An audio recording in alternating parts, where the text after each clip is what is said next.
Get up and get out. Get out. Get out.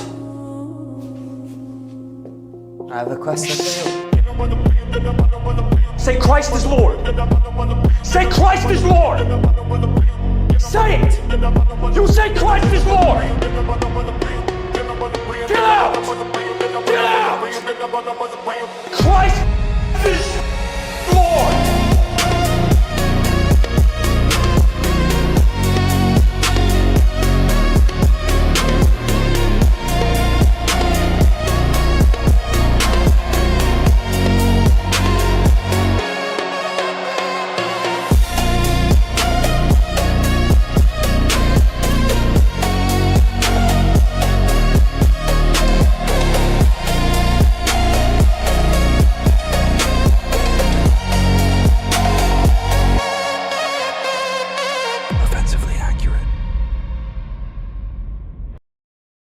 Hello and welcome in to another episode of Offensively Accurate, hosted by yours truly, Atlas Thug.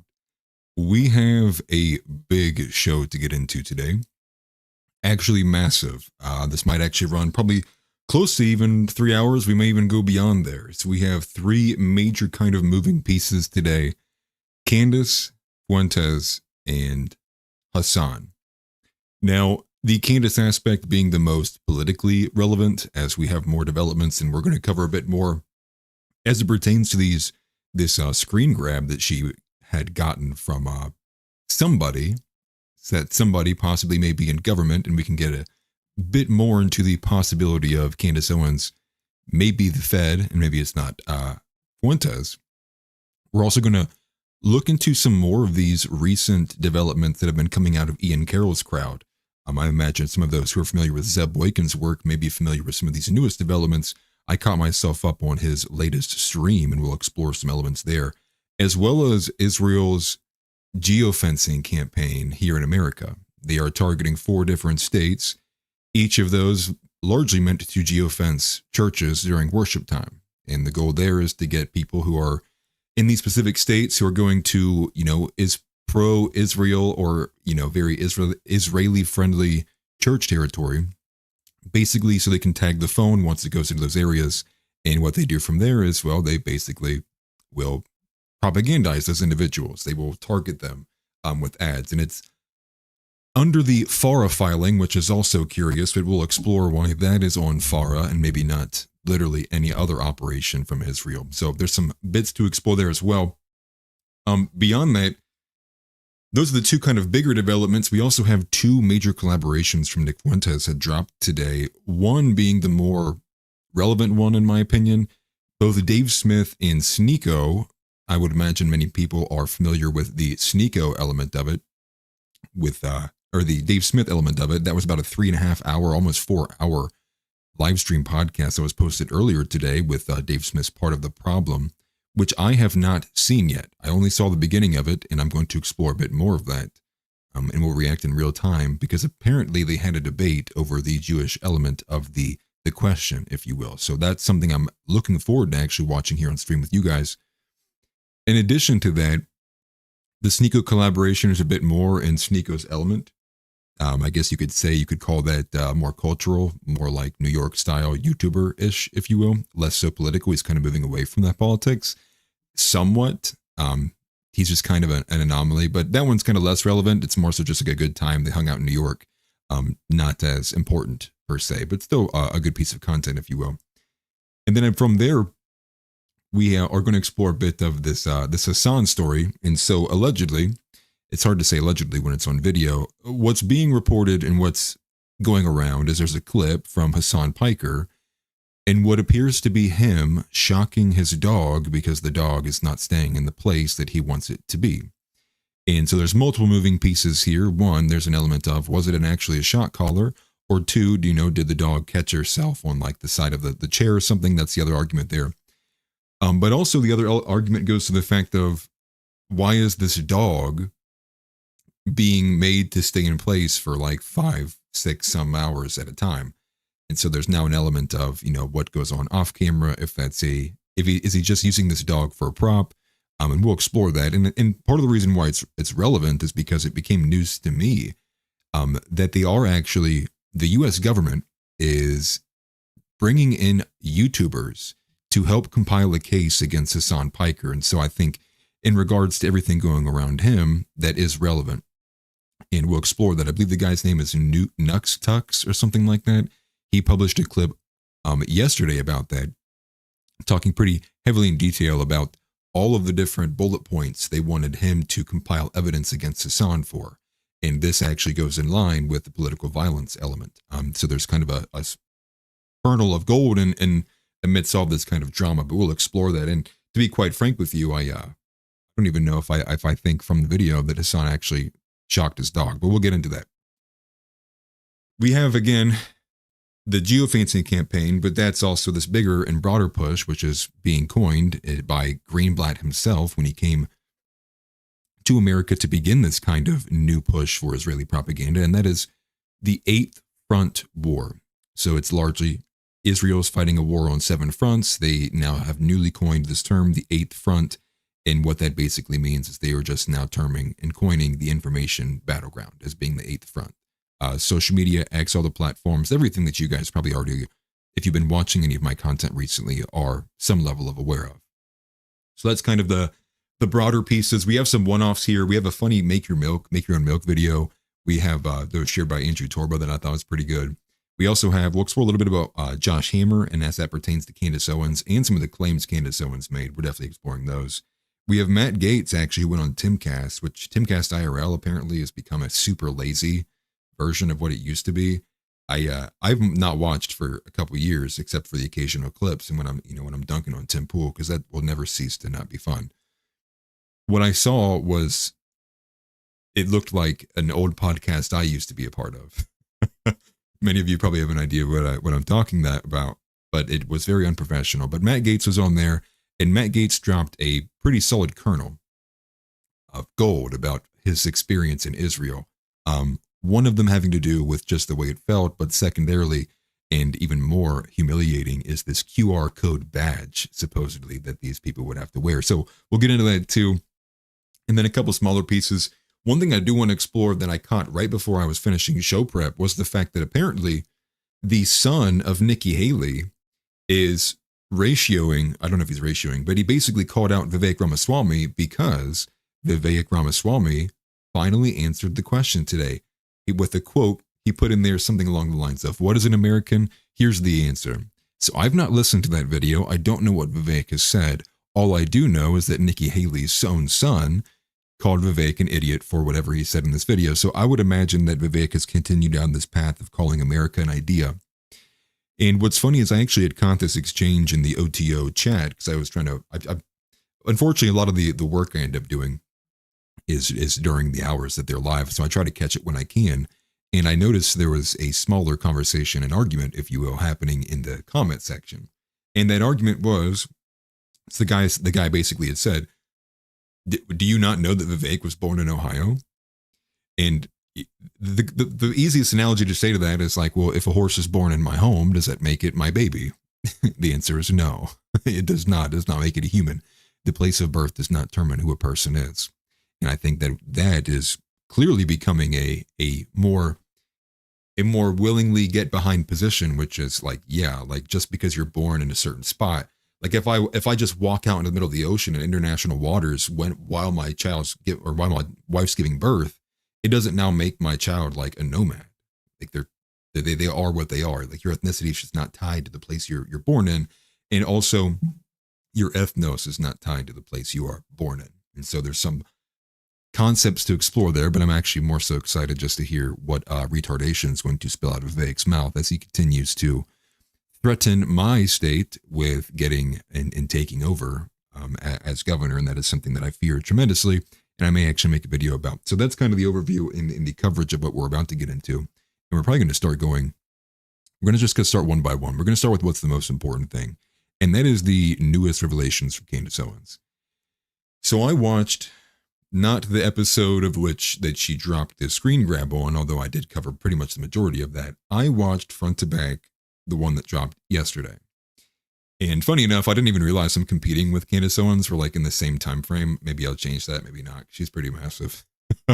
But the funny thing with that is at the beginning of this Candace Owens episode, I'm not even joking you. One of the things people have been making fun about Candace with is that she's and Nick has done this line of attack multiple times, which is that like she thinks she's like she's like, you know, it's the Atlanta Housewives. She's treating all of this about Charlie Kirk and essentially even the Brigitte Macron stuff, and you can go back before then, and her show in general, she's treating it as if it is like on HBO. She's treating it as if it's more like a play in theater than it is like a reality. And you get this multiple times because how many times now has she said, should I drop the names on the next episode? Oh, if you guys want, if this gets 3,000 likes, then I'll drop the names on the next episode. And so it's in this framing of like, if you really cared about the truth, like, would you just dump it all out there? Would you not like continually grift behind like, catch it on the next episode? If you really want to know what happened to Kirk, I know, but we'll catch it next time on Candace or whatever that is. And I think that's actually a fair criticism and no joke. I'm here ready to give Candace Owens the benefit of the doubt. I see the screen grab, I see all the stuff, and I'm going, okay, this is actually, I wasn't expecting to get this. I was actually expecting her to basically hold her hands on her holsters until it was proven that, you know, she was just basically had a hunch. She was throwing things out there as a hunch because she had heard conversation, not because she had seen things. She posts a screen grab. This changes the dynamic. So I'm willing to give Candace Owens the benefit of the doubt. And literally within the first 60 seconds of her episode, she's talking about a phone call she got from her sister where her sister's like, Candace, do you know your podcast is like that one series I watch on HBO? I'm like, dude, I about turned it off there. I did. I seriously did. I about turned it off right then and there. And I'm going to be honest, this is, and it's not a dig to Candace. Everybody knows I'm pretty neutral on Candace Owens. It was more so to be like, you can't make this up. Like I can't even get 1 minute in. And Candace Owens is like, you know, gloviating over, you know, what she's doing and what her, and how her show is. And so that I think is to the next element, which is the majority of the shit flinging you are seeing from both sides, both camps, the Nick camp and the Candace camp, is a lot of this is going down to like its ego. Like now we've moved from what is real to who is right. And that conversation I could give two shits less about. I care about knowing what actually happened and what the truth is. And to be fair, like if there is some kind of strategy being employed, give people their flowers for getting certain information. But you know, so that's, you know, just to wrap that all up. And obviously it's toxic for a lot of people because of what's going on with it. And then she gets into what I think is not making it easier for herself. She talks about how she had this dream. She leads into this dream that she has. And I'll just cut to the chase. The dream that she has is she says that basically she had a vivid dream of Charlie Kirk visiting her, telling her that he was betrayed. And that's kind of the trope here. And so she leads into it with saying like, I had vivid dreams when I was pregnant. And so, you know, not doing herself any favors by like throwing all this out there in front of it. But she does talk about how she has this vivid dream with Charlie and betraying him. And it's in this sense that she also throws it out there. She has no idea who betrayed him, but just that she knows that he definitely was betrayed. And she also kind of leads into this aspect of she had cried to her husband through tears, like she had known, you know, he was betrayed. She said that when she had found out the news. And I'm going to be honest with you, if she's going to have to pull that back somewhat, because no joke, the way she's talking is if like she is a prophet from God. And this isn't me saying like that I'm on this high horse of like, oh, dude, I cuss constantly and I wish I wouldn't. Like I'm nobody here going to be like, oh, I'm a better Christian than you. I'm just saying it gets to a point where it's like, okay, like, all right, like we get it. But truth be told, again, gives people their flowers if they do good things. But there's a certain point though, it's like, I'm not going to be, let's cut the glazing. And then it occurred to me, what if she actually is? Would that not be the test of Christian nationalism? If here in the year of our Lord 2025, the next Christian prophet is Candace Owens, you know, like that, would that not be like that? That would make sense, right? Like that is God testing people. They're like, nope, Candace is a prophet. I spoke to her. And you're like, God, you picked the one person, man. Wouldn't that be funny? God's like, God says, I sent you a prophet. Her name is Candace Owens. It's just like, oh no. Oh no. No, this isn't me digging on her. It's just to say, like what if, that was even a possibility, obviously, because on identitarian lines, people would be against it. But, everyone's crawls in their corner like we lost. Every church is now a black church. But that was just kind of the thoughts I had, because that's the way that she's talking. And, and to be realistic, that's kind of the way that she's talking. And truth be told, maybe there is a level of intuition there. And that's part of the game. And this is something that I've been on for a hot minute about, which is, if you can't appeal to logic and you can't appeal to reason and you can't appeal to emotion, all you have left to appeal to is authority and credibility and ethos.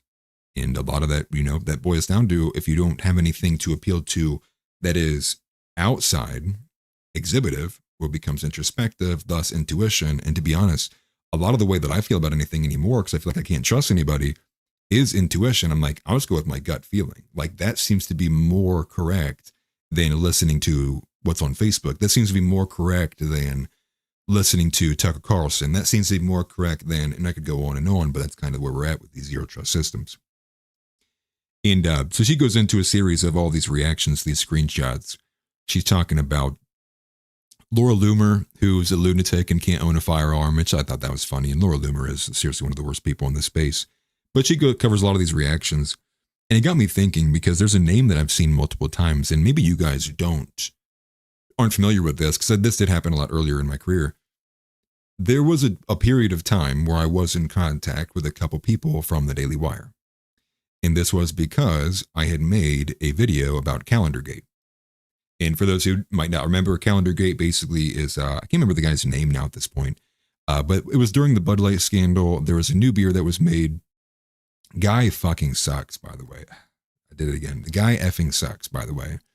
But he basically makes this beer to compete with Bud Light, and it's supposed to be a conservative beer. And they basically take all of these conservative influencer women and they strip them naked and they sell a bikini calendar. And it was just like, that is not conservatism. Selling sex is not conservatism. So I make this video about that, and I got in contact with somebody, and I'll just name her because I can't stand her. Her name is No Soup for Knowles. If you've seen this account on X, the name is No Soup for Knowles. She comes from not even the Daily Wire crowd. She's more closer linked to like Seth Dillon and like people from the Babylon Bee. She's heavily in the crowd for the Jew. That's where her camp is at. But Candace Owens like starts covering this individual and, going pretty heavily, at her, because this is somebody who's been an ankle biter on Candace Owens for quite some time. But it did get me thinking. The reason I brought that up was I think I'm going to start a board, and the board is just going to say people who suck. And it's just going to be every day. And I should have made it for today. We're going to make it every day. Board of people who suck. And we're going to put their tags on there, and we're just going to expand. This is going to be this ever-encompassing board of people who suck. She needs to be the first person on there. But basically, the reason why we had issues is because she had first wanted me to join a space to talk about it, like a Daily Wire, like circle space. And she find out like I liked or had reposted something from Andrew Tate or Nick Fuentes, one of the two. And it literally was like in my DMs, she's like spamming me out. I didn't realize you thought about this like this way. This seems pretty different from the video I'd watched from you. And it's like, dude, like I'm not. And then obviously nothing ever occurred from that. But from there, though, let's get into the first actual piece of this, though. And this is something that I even talked about with Outside the Overton with OTO. And they'd covered it a bit. So the reason why the screen grab went from Candace is bluffing to, oh shit, is because TPUSA had confirmed the authenticity. So Andrew Colvette and this Tim Pool lookalike, I think his name is like Blake something. I have no idea, and he's irrelevant anyways. They confirm that it's real. And they say a lot of other very awkward things in between there. It did look like they were very nervous during that. And if you want to see it, probably the best way to even explain the energy behind the video, Big recommendation to John Ward. If you can find John Ward on YouTube, he has a great breakdown of it. He compares it to a movie. But they confirm the authenticity of the screen grab. And this sends a lot of people to be silent. But I think the bigger question there that I was asking myself wasn't about the authenticity of it. I began to think, how does she get this screen grab? Like, of all people, how does Candace Owens come in possession of this? Now, I can understand it when people are sending her tips and stuff. I can get that, like, while she would be ahead of that, because there's a crowdsource aspect or element to it. Because Andrew Colvett says, verbatim, that he gave materials to people in government. And then he does also caveat that with, and I don't know where it went from there. So I'm of the mindset of, did he actually mean like he turned it over to like government officials, or did he turn it over to people that were just, they are in contact with government officials? And that made me begin to think, then, does Candace Owens have a contact inside? She has to. I think that's by and large, like, she definitely has to. The only element is what is that nature of that relationship then? Is the nature of that relationship that she is in the same line with Tucker, who she's very closely associated with and linked to, who is a known asset, right? Once a Fed, always a Fed. Is that the similar nature of the relationship? Or is it because Candace Owens is like, Queen Candace, and she just has people who are willing to do things for her on the inside? I think that's a question to be had, because I think that is notable, right? How did she get this information? And then you would look at, is there a continuing, and there always is, but is there a stronger element of a civil war happening in the intelligence agencies than what we are privy to? Kind of similar to the civil war happening in the upper brass of the Trump administration as it pertained to the difference of opinion of bombing Iran. I'm curious if there are still different ideological differences that are thriving underneath, the new administration. But a thought. From Hygiene, she says, and it's a girl actually, she says he turned it over to the FBI before they had any suspect on their radar. It is actually interesting. I didn't catch any other statement of him turning it over besides the statement that he had made in the clip confirming it for Candace's screen grab. But I thought that was, pretty interesting. Candace's new positioning on it, though, is Candace says that she believes this was a military hit. So that puts us in a really bad spot. And here's why. So let's cut the, they're lying, he's lying, she's bluffing, he's bluffing. Let's say everything Candace is saying is true. Everything that Candace is saying is completely true, and that it is actually whether it was by omission or directly or indirectly, that a foreign agent, a foreign government, a foreign group of actors committed murder on American soil, on an American citizen, and our government did what? Maybe they just went, oh no, what's happening? Or did they actually help aid and abet it? Well, now this is went from like, oh, this is like a really bad like moment in history in terms of like left-right politics to like, no, this is a formidable moment in history, in American history, which is, what will America do if it goes public that you have this level of foreign involvement happening? And I think that goes to where Nick's kind of head is at, which is, if these people actually believe this, right, from the get-go, from the Tucker and the Candaces and others, forgive me, then wouldn't on the other side of that be then calling for heads to roll? Right? That would be the call. If your belief then is that, yes, the U.S. government did, in one way or another, allow that to happen, then yes, they've committed treason of the highest order. There's like no other definition of treason outside of being an act of civil conflict than what that would be. And especially because Israel's already defining it as that. They're already defining the information war as the eight front. So if we're already actively in a war against foreign influences, and it's just Israel, obviously there's others, but Israel being the largest, and in that war, they fire a blow. I mean, like, this is treason. I mean, like, that would be treason. And so I think down the other side of that is a path I really don't think anyone wants to go. But if that's the reality, then I think the cause for what needs to come afterwards is going to come, like, I don't even know how. Because I think for a lot of people, myself included, it's hard to know where is the line for what you can call for in terms of accountability for your government beyond, like, arrest that guy. But if the call for accountability isn't me calling for the government to make themselves accountable, it's me calling for other citizens to say, hey, your government no longer is for you. We need to do, like, that's where it starts to get very, very, very, very, very, very out of hand. Because I don't think that those conversations will be allowed to happen at all. So maybe we go back to a lot of the code talk, right, with acronyms and different languages like that. But that's not, it's not even anything to joke about. It's honestly terrifying. And especially because these screen grabs does throw it back into that camp. So that's kind of, where Candace is at. The other thing with her that was of note, it's hard to say of note because I feel like I can easily provide like a straw man of like why that this may not be a nothing burger. So she talks about the newest piece of information she has beyond the screen grab as it pertains to George Zinn.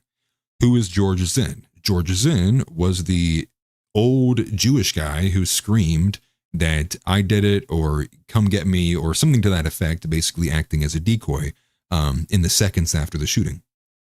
And so Candace has a new piece of information about him. And I have always said this guy is a very curious figure. He's very intriguing, and not even just intriguing about the fact that he decoyed in that instance alone, but obviously his involvement with 9/11, his involvement with the weird bomb threat that he had posed during the Boston Marathon bombing, as well as like being present for random things like Kobe Bryant's funeral. Like this guy, and Ian Carroll said it best, like it has all the markings that this guy is a spy, like someone who is just present at all of these like big events. Like that's what a spy would do, right? James Bond would be at all these big events because obviously he's a spy.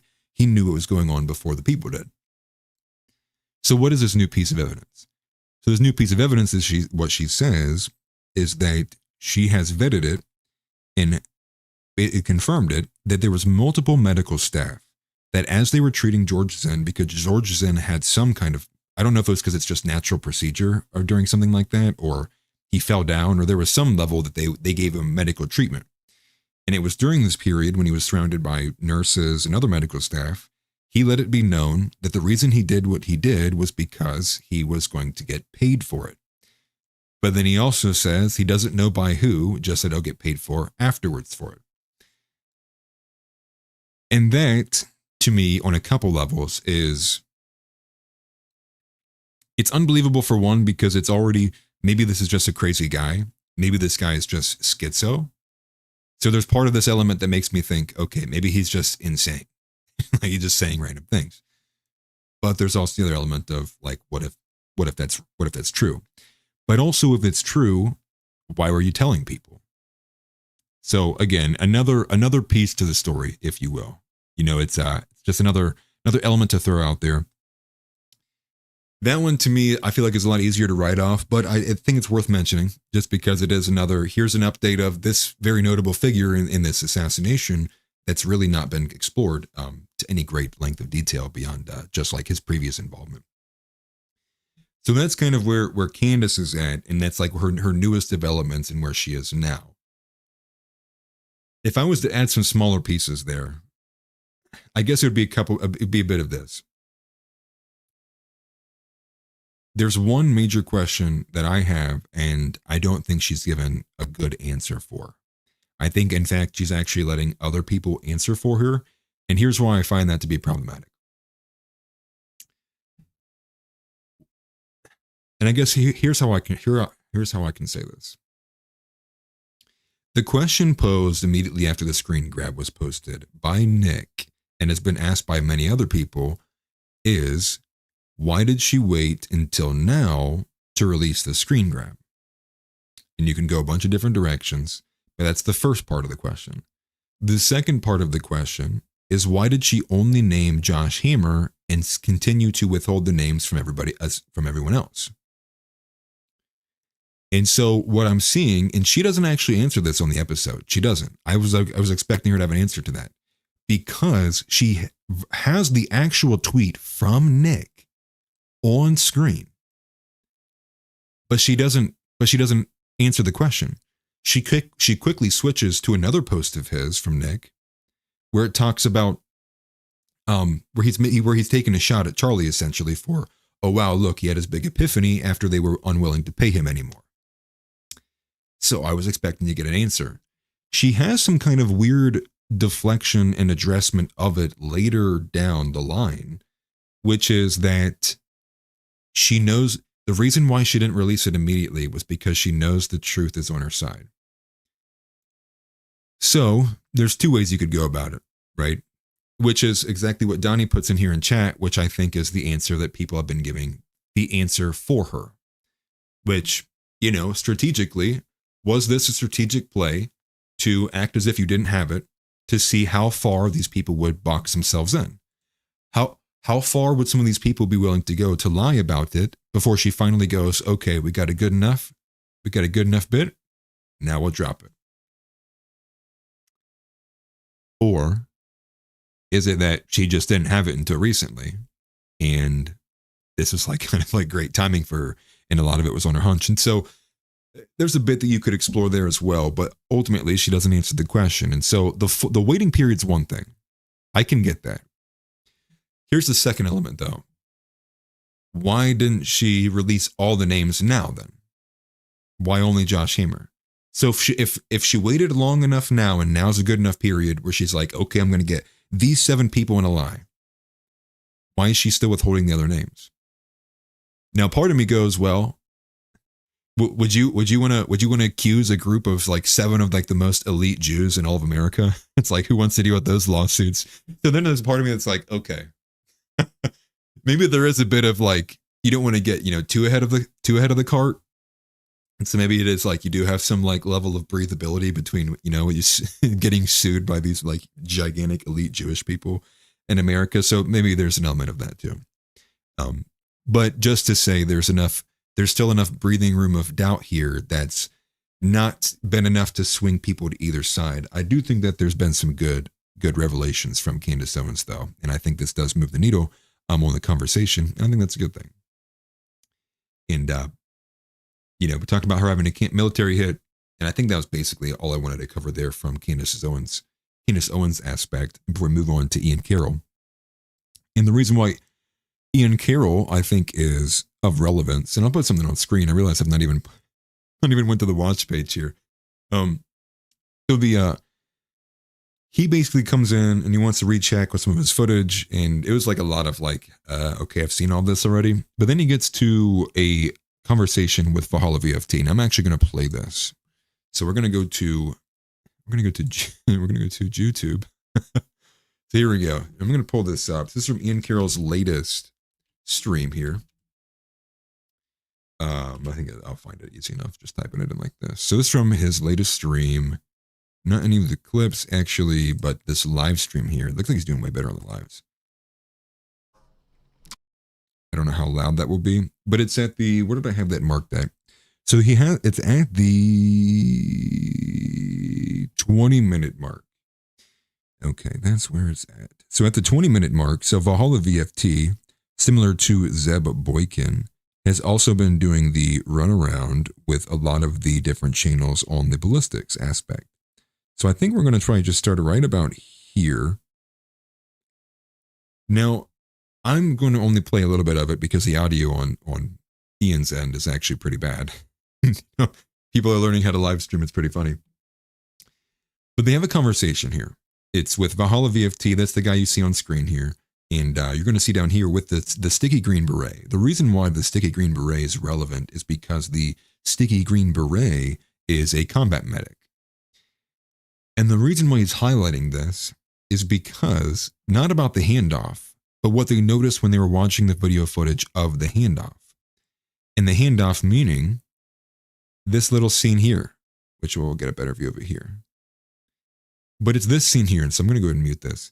but it's this scene here where you can see it looks like, I believe it's this individual in the middle, hands something over to this guy here, or somebody to that effect. But the part that's notable here isn't the handoff, and that's not what they're looking at. What they make the point, and I'm trying to find the best still frame of where it's at, it's right here. So this is like 10 seconds after they are, Charlie's on the ground, they're getting him situated.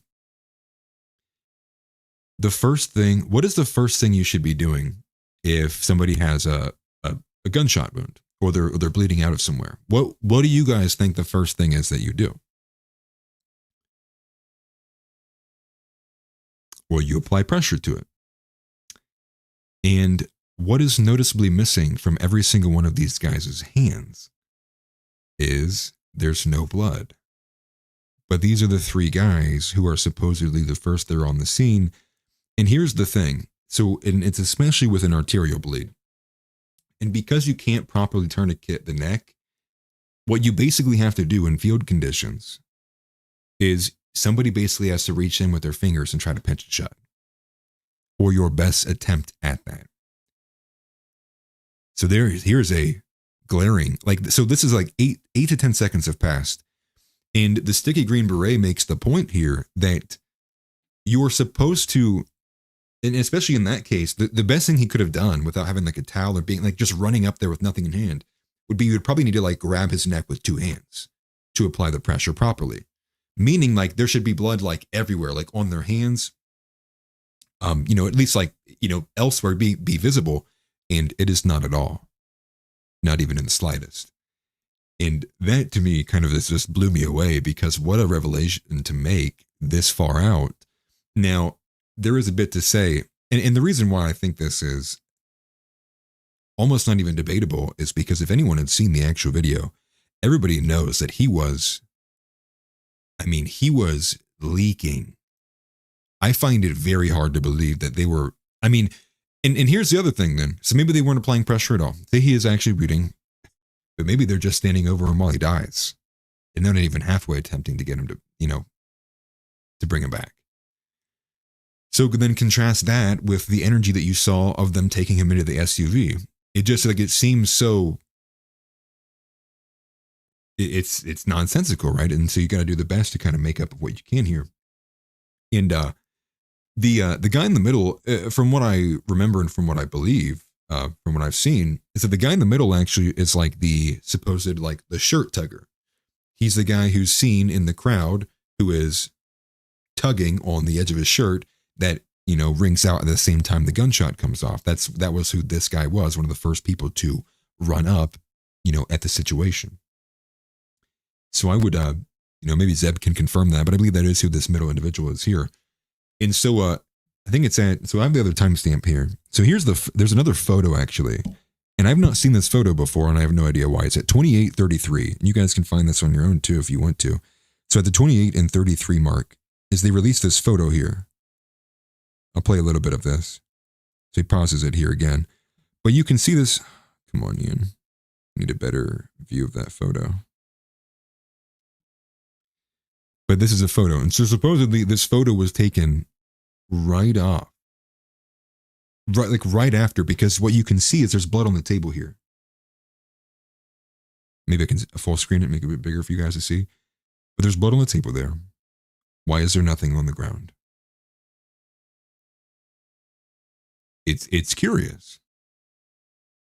It's curious. If for anyone who had seen the video, you would expect that you would see an absolute puddle there. And then that does beg the question, because if that's the chair he was in, he was sitting right here, shot here and fell over here.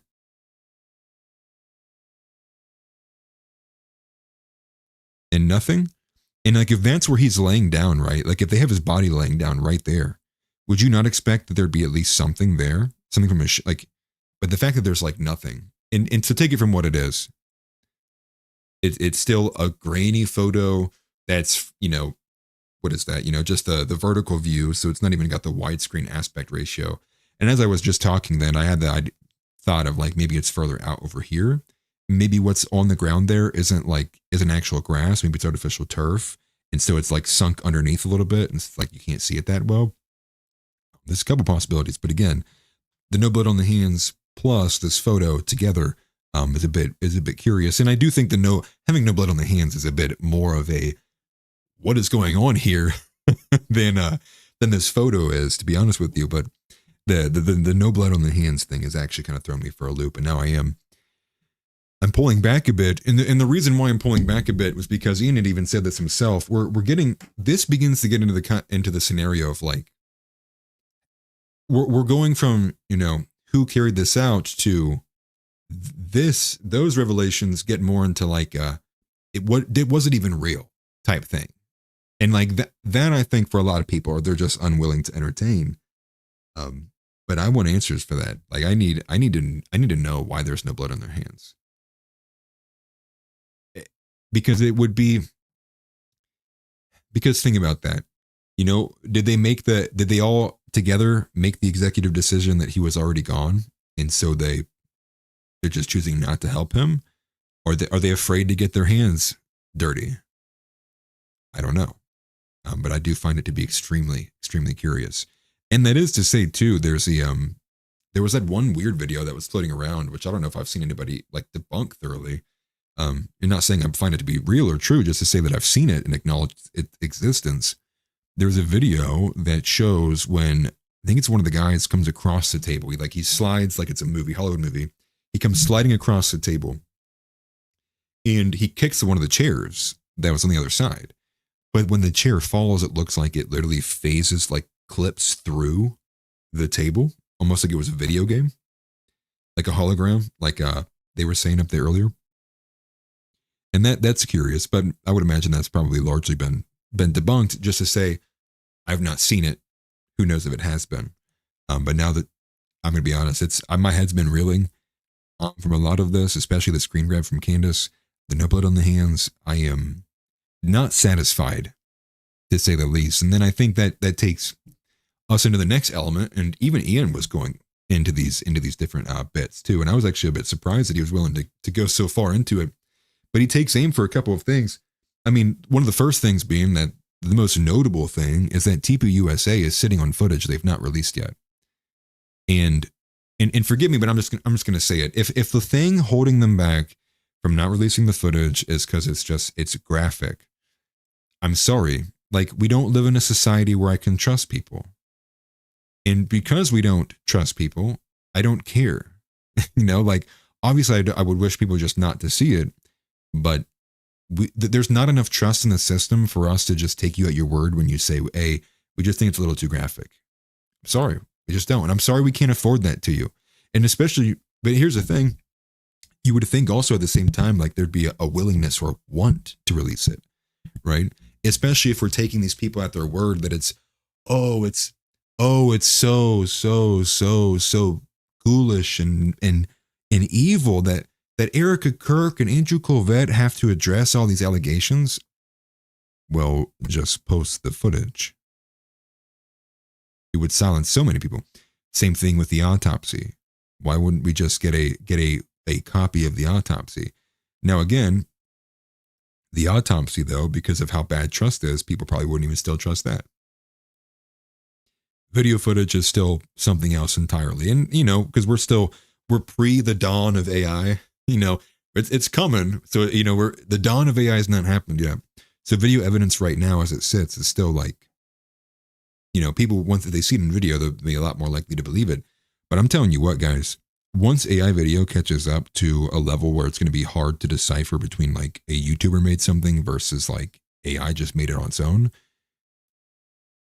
and video being like the last thing that even matters worth a damn of anything, like in court cases or in the court of public opinion with issues like this, once that goes, it's over.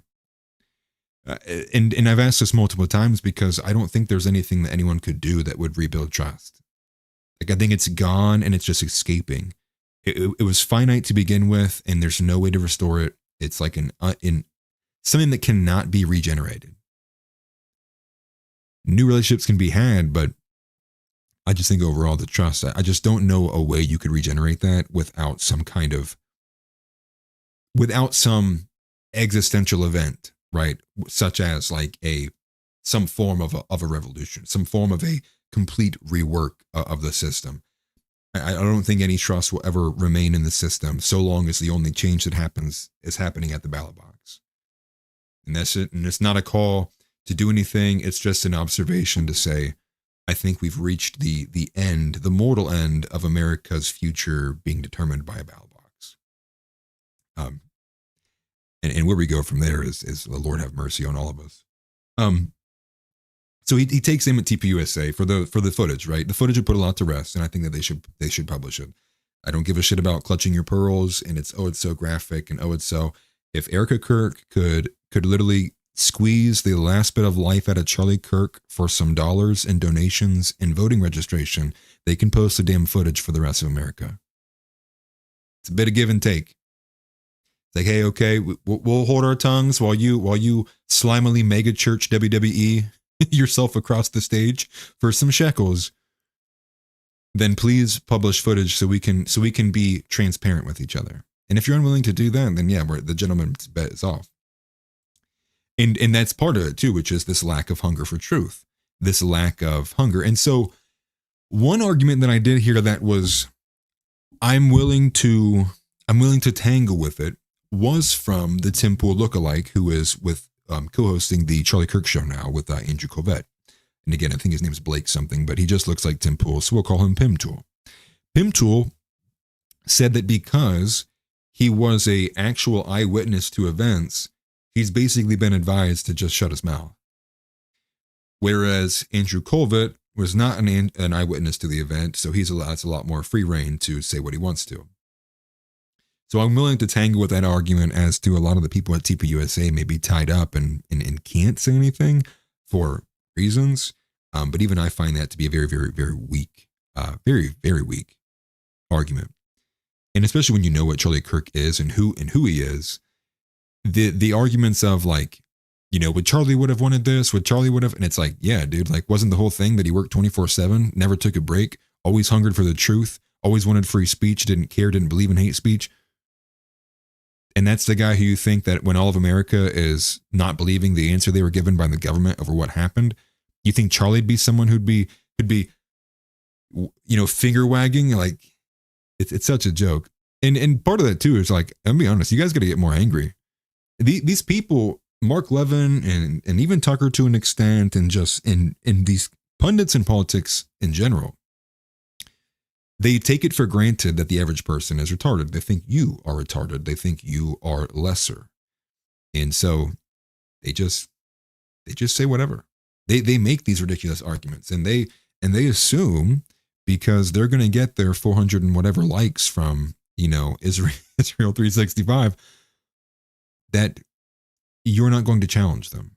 That because they are a big enough wig, you won't challenge them. And they think that you are that retarded that you couldn't have taken from all the hours of Charlie Kirk of who he was, even to that slight degree of his character, which was he was a workhorse, that he would be the first guy to tell you, no, don't search harder. Give it a break.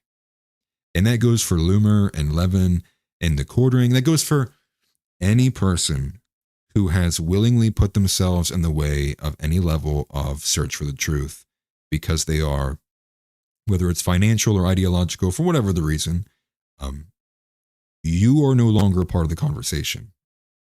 Get out of the way. Shut up.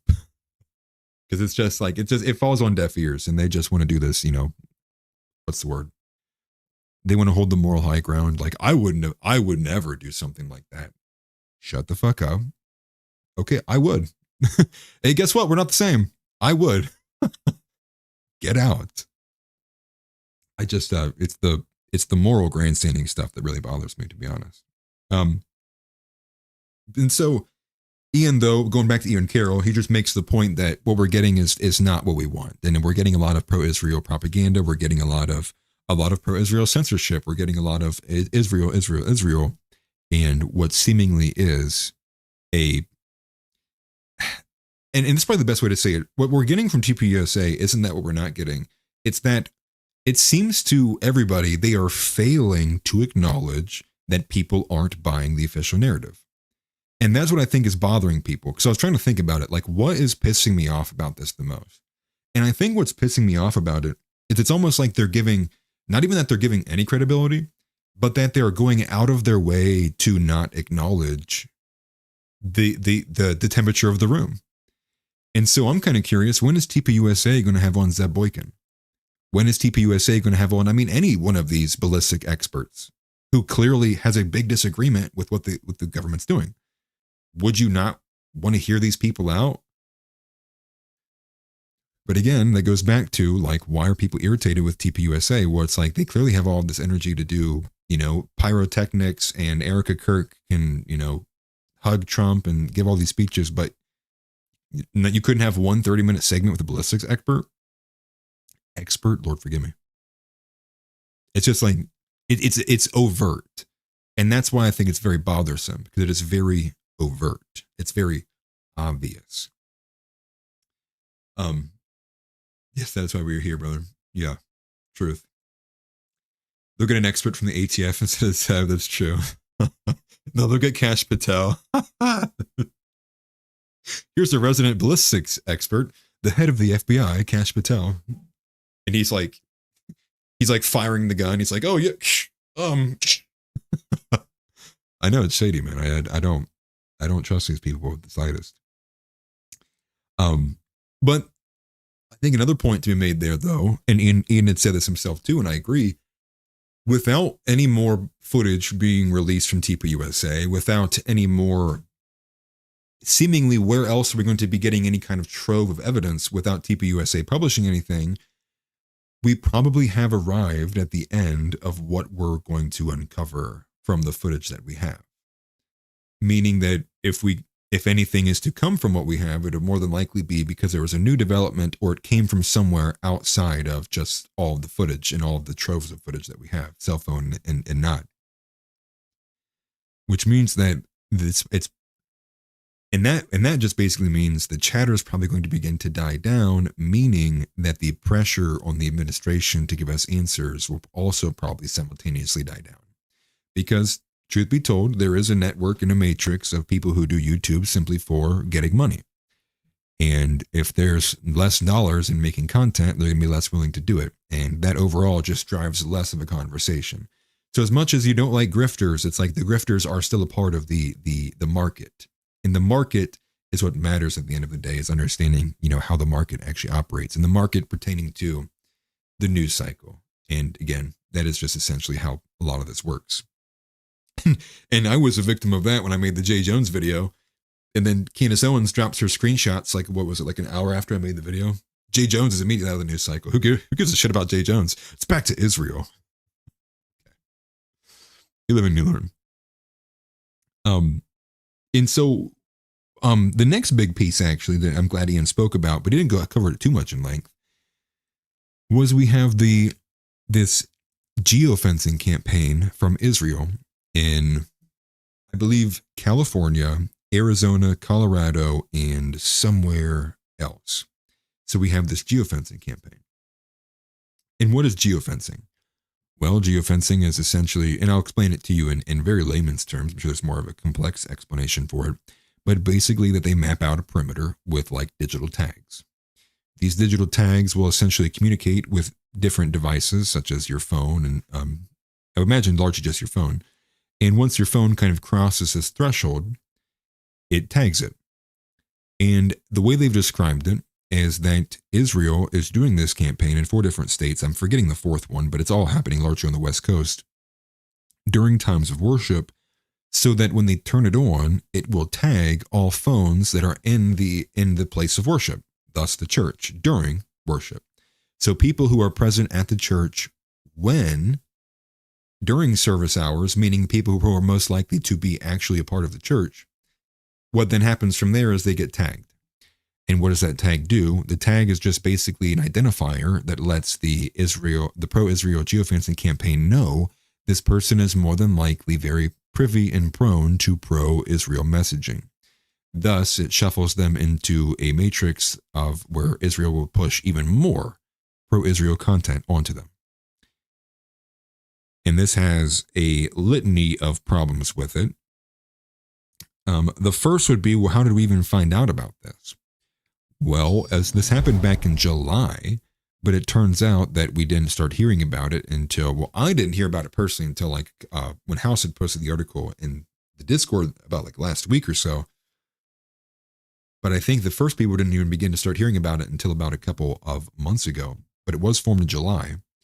And the reason why is because it was filed under FARA, which is a big difference from how the majority of any and all other, Israel funding or foundations or nonprofits, you name it, they typically are never filed under FARA.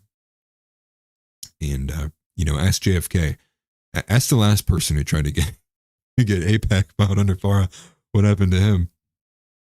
And so they did discover this. They hired a California firm to conduct it. This California firm is called Show Faith by Works. And so we are going to take a look at the FARA filing here on screen, actually, if my computer wants to work with me. So move away from that aspect of Ian. So here we have it. I'm going to make it a lot bigger to see. But this is the FARA filing. And so it's already been updated. It was updated as of, I believe this is September 27th, 2025. I have it on good authority from Gen X Girl, who does great content on X as well, and she wrote an article we're going to cover here in a little bit, that it was actually filed in July. I'm not sure what the update would be from, but you can see here, name of foreign principal, Israel, the Ministry of Foreign Affairs. So it has the address here, right? Jerusalem there. But it's happening in California. And so the name of the company that's doing it is Show Faith by Works, the LLC. And they do have to indicate all of this, right? This is the foreign principal is for the government of a foreign country. But I'm going to be honest, I don't even like this at all. I don't like the fact at all that we even have, think about that, right? Our first president said no foreign entanglements. Here we are in 2025. We have an actual federal process that if foreign governments would like to entangle themselves with us, we have a form they can fill out. Like, dude, we've made it. It's so far. It's so far from what they wanted us to be. But this is, you can find it here. This is the FARA filing. And the notable part is, you could go and you could look at some of the finances here. But it's essentially like what? I think it's like a $4 million project. It's like $3 million. I looked at it earlier, especially when Ian was covering it too, but you can find it yourself. When I was looking through it, so it's basically like $3 million of mandatory funds. It's like they need $3 million for sure funding for this to go through. And they outline about like $800,000 to $900,000 of ideal funding, which would be like, for the max program, we would need $4 million, but we can get it done with $3 million. To kind of give this range of finances for it. But I think the question here is, why is this one under FARA and not the others? And I think there's a couple good answers to that question. But we'll go with Ian's kind of speculation before I'll later address this as we get into the article from Gen X Girl. Ian, the way that he kind of described this was he does think that because it's having to be done through FARA, meaning that there has to be a correspondent here in America that's doing it. And who would those correspondents be? Well, they would be the Christians there in that church in California. And Ian thinks that his speculation was he thinks that because they're probably just good-willed Christians, that they want to do things by the book, that they're like, we don't want to get sued or anything. Like, we're going to do this by the books. So that's kind of his speculation, is he thinks like, because of the good-heartedness and the willingness to do things by the book by the Christians on the American side of the deal, that's why it's under FARA, just by chance of like, it would be a really awkward conversation for like Netanyahu to begin telling these Christian pastors why they need to lie to American. Like, that would be obviously a weird conversation to have. And so maybe that's the reason why it's under FARA. But as I found out, as I read the article through Gen X Girl, I didn't even realize that at some point, and it's not even widely known, and you guys might even know this, Pam Bondi disbanded the foreign influence task force. So basically the wing of the government that enforces FARA has been disbanded, and they've been disbanded for months. So there's this other element that because of that, and there's no enforcement mechanism on FARA, that there really is no risk of being prosecuted on anything with FARA if the enforcement mechanism's out. And that, I think, is probably closer to the actual truth. The other thing that Ian said, which I imagine, and I'm surprised that I've not seen clips of, and him getting attacked for, because it's so ghoulish to go after TPUSA, is that he brings up how TPUSA is a 501c or a 501c3. And why is this relevant? Well, a 501c3 is a nonprofit. But that classification of the nonprofit, that when getting some of the best tax breaks, just tax, benefits in general. Well, one of its prohibitions, one of the things that you can't do with a 501c3 is that it is prohibited under U.S. tax law to participate in any political campaign for or against any candidate. My brothers and sisters in Christ, what is Turning Point USA, if not a entirely politically oriented foundation? Now, to be fair, you could say politics in general, and largely it's just conservative politics. So does that kind of loosely fit the definition there? And no, I doubt that would fly. But Ian Carroll then begins to talk about the financing structure. And it turns out we don't have to worry about that question, because when he dug into the structure of the financing from TPUSA, it turns out that it's actually a matrix of different funds and foundations and NPOs and NGOs. And it's basically a money laundering operation. Like the 501c3 that gets the money is like, yeah, we're not going to do any political action. We're just going to send it to the guys who will. And that's how they get around with it. And so, but he makes the point that this is some clear circumvention of U.S. finances and tax code and otherwise. And he makes the point, who is notable for circumventing, U.S. financials and getting away from taxes. And that was a funny point. But he does make the point that this was founded, when Charlie was 18. So is the belief that Charlie knew all of this and how to set this up, before he even, he had this going before he found, as he founded it, he already had all of the finances mapped out too. So you could say, sure, maybe Charlie is this absolute intellectual wizard, but I think that also does point itself out to be that the structure was built and he was selected. So there's something to be said with that too. And I'm just surprised Ian Carroll was the first one that made the claim. I'm like, I would expect this guy to start getting, quote tweeted like crazy, right? From the the typical crew, calling him a ghoulish or and beyond from there. But I found that to be very intriguing, and I'm glad that he brought that up. So we do have Nick and Dave Smith. That's going to be the end of what I grabbed and garnered there from Ian Carroll. But we'll explore a bit more of the geofencing as well too. Actually, one thing I want to do on the geofencing before I get too far away, this filing is massive. I think it's on this page. Yeah, here it is. Is it this one? Yes, it's right here. Literally right here. So they have to be very explicit about their activities. But one of the good bonuses of foreign entities registering under FARA is that they have to go complete full transparency, and if we even get a whiff of them not acting up, it's they get harsh penalties for it. But there's a potential hire of a Hollywood coordinator, and this is one of the parts they have in here for their daily activities for being a part of this firm. It would be to coordinate with top-tier Hollywood talent to book Christian celebrities and Christian athletes to deliver pro-Israel messaging, and use Hollywood connections to build a 5-star October 7th experience trailer.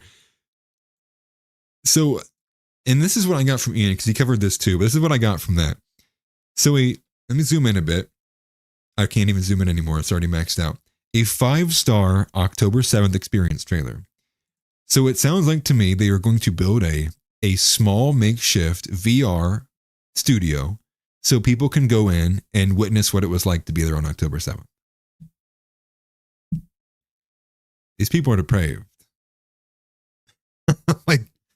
That's, I just don't even know how I feel about it. In general, even if I was to be on their cause, I don't know how I would feel about that. What? Actual people who died just on replay, just for random people to walk up and go, wow, that's crazy. I don't know.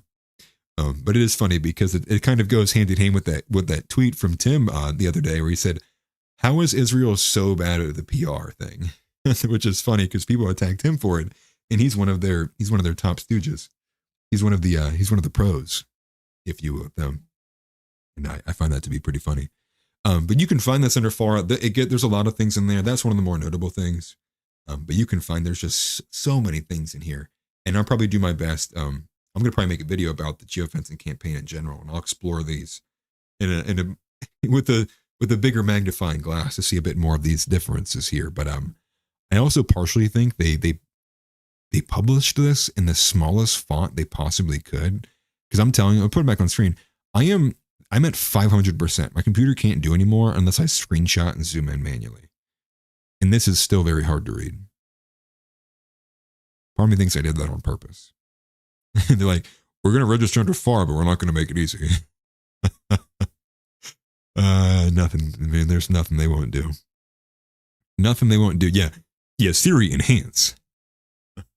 Enhance again. Did you say you want 2 hours of Benjamin Netanyahu? No.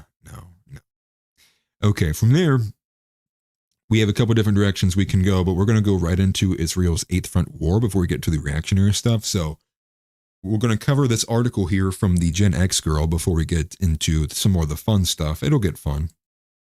Are you guys not having fun right now? What's not fun about learning about Israel raping your country? Are you not having fun? That's a little aggressive, but that's how I feel. This is from Gen X Girl. It's a great article, and I'm glad House sent it into the Discord. I would encourage all of you to read it if you've not already. And I'll repost it too right now so you guys can find it a bit easier. I have covered different portions of what is available in this timeline. And actually, I have some pieces that I've actually missed on. And there's one in particular that I think is largely very, very, very, very, very important to look at. And it's one that I actually just brought up with the FARA filing, but we're going to look at it in a closer light as well. But this is Israel's 8th Front War. And so the article is Israel's coordinated campaign to propagandize conservatives in America. Now, let's make this so it's readable for people. So I'm not going to go through the intro and everything, but this is a timeline, has some great videos and different snippets here. But this is crazy too, because you can find that Palestinian support basically stayed low and then had a significant boost in the early 80s, and then really never sank below 5 again. And then obviously you can see in the last couple of years the absolute dramatic drop off. But this isn't the first time, and I would imagine if you could, in 2001, or that fall, that seems to make sense, right? 2001, if that's accurate to the timeline, probably when people are realizing like who's dragging them into the war in the Middle East. But it's a timeline. And so this article basically puts from front to back everything that would fall under this 8th Front War for Israel. So it goes all the way back to 2018, as it talks about some of their publications and their anger and wondering of how to circumvent FARA. So that's 2018. 2023 continues up, it catches up. In the Knesset, which was basically in 2023, the Heritage Foundation echoes in 2024 with all of these same things. And so 2023, this one, everyone I'm sure is familiar with. Obviously, to boost online support for Israel, we know that's happening already. It's obviously, it's been happening. To target advocacy for Palestinians, we know that's been happening. So then the Trump administration came in, and that's what they started doing. So this is like one of the elements of Project Esther.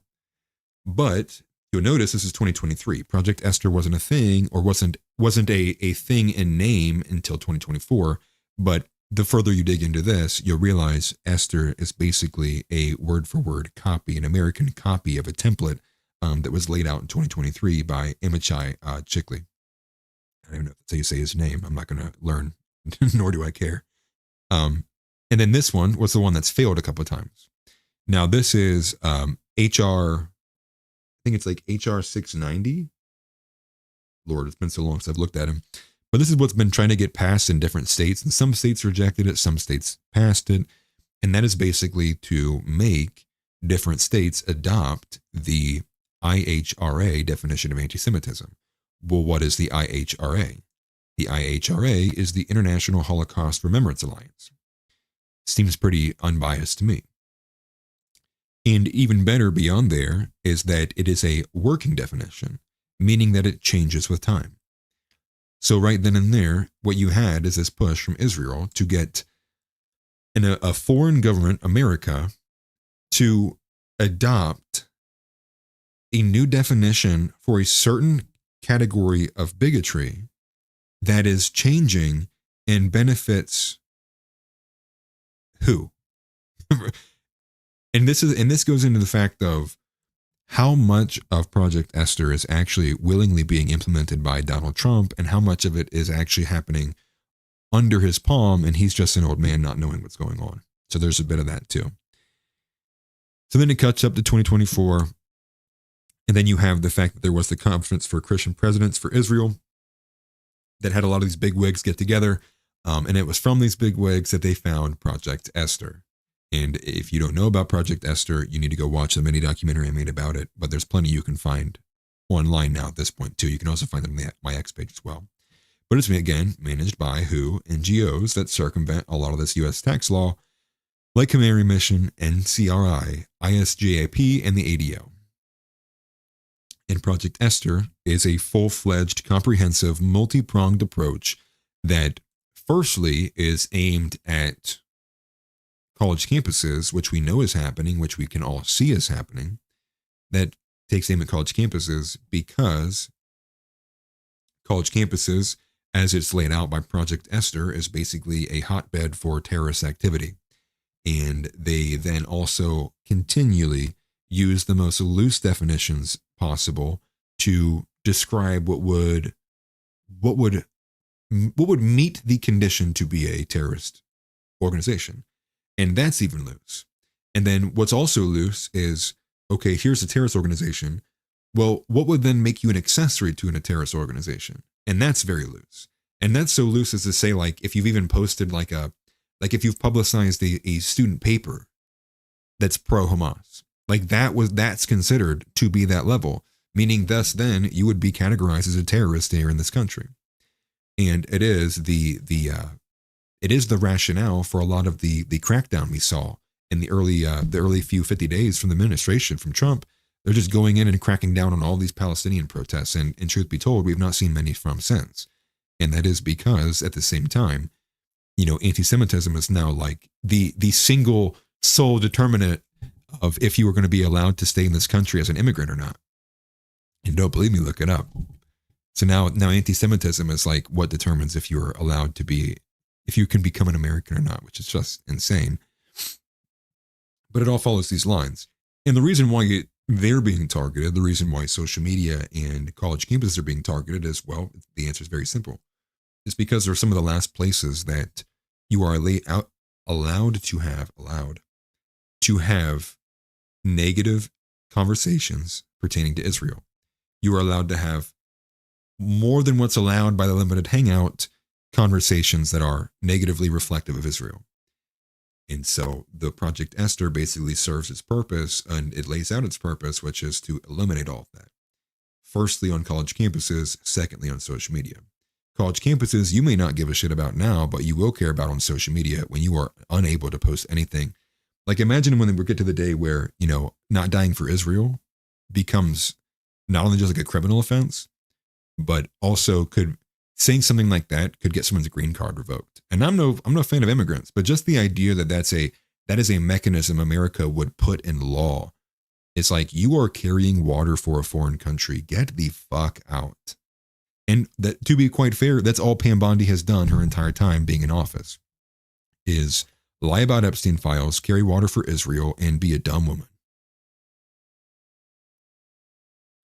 If there's any woman out there who ever had the dream of breaking the mold and being the one conservative girl who could actually do it right, Pam Bondi's ruining it for you. Pam Bondi set you guys 30 years back. In fact, I want to bring back switches as thick as my wrist after seeing Pam Bondi. like that's the direction that I want to go after seeing Pam Bondi. And I try to think about what bothers me the most about it. And I think that's a great way to think about things. And I think what bothers me the most about it is the fact that she's a woman. No, no. What bothers me the most is that we could add Matt Gaetz, and instead we get the not even a Timu version. We get the Indian version of that, and it's just thinking about what could have been, what could have been, and what is are so far and apart from each other. But Pam Bondi does bring herself into this conversation here. Let me get down to it, because some of these are very important. I've covered a lot of these, so I'm going to skip past them, like Project Esther. I covered this in the Israel showmaxing video, and this is the Knesset putting forward the 150 million budget for the Hasbara, which is a 20 times increase. You can see that there, that headline right there, 20 times more. And then from there, the seizing the American apparatus. And so this is where you get the eighth front of war. And that was introduced in January of this year by, who else? Jonathan Greenblatt. And so this is him, and then also being parroted by Benjamin Netanyahu by these Israeli influencer meetings, which is seen right here when he's in New York. The eighth front of war. They've repeated this. Like, that's the new term. That's what they're coining. And you will notice this with a lot of the Israeli, propaganda and PRs, that they are very, very bad at it. It's very, very cyclical and it's repetitive. So then you have this major victory here, which I didn't realize that Trump had actually signed an executive order, but it is true. Executive Order 14188, which builds on a 2019 order, but it does codify into U.S. policy certain Bible references and criticism of Israel as anti-Semitism. So when I read through this, right, the measures to combat anti-Semitism, what I was trying to make sense of was like, who does this apply to, right? So the purpose, right, is like, yeah, we want to, our purpose is to do the bidding of Israel. It's like basically what that would say. And then this is, the policy to combat anti-Semitism vigorously. Oh, wow. Using all available and appropriate legal tools to prosecute, remove, or otherwise hold to account the perpetrators of unlawful anti-Semitic harassment and violence. So then they have additional measures here. So the whole time I'm just confused, right? Like, I'm just going, who is this for, right? Is this for the whole world? Is this for like college campuses? But then I think it's here. I think it's just the government. So I think as it sits right now, and somebody can prove me wrong if I'm wrong, but the way this reads, I think this executive order actually pertains to government agencies, departments, and officials. So meaning if you're in the government, you are effectively, you might as well just become Jewish. Like literally, which is just crazy. But I never knew this had passed. I knew of the other ones that had been basically shot down. I had no idea this was an executive order that had been passed. But this is a thing you can find. It's on the whitehouse.gov.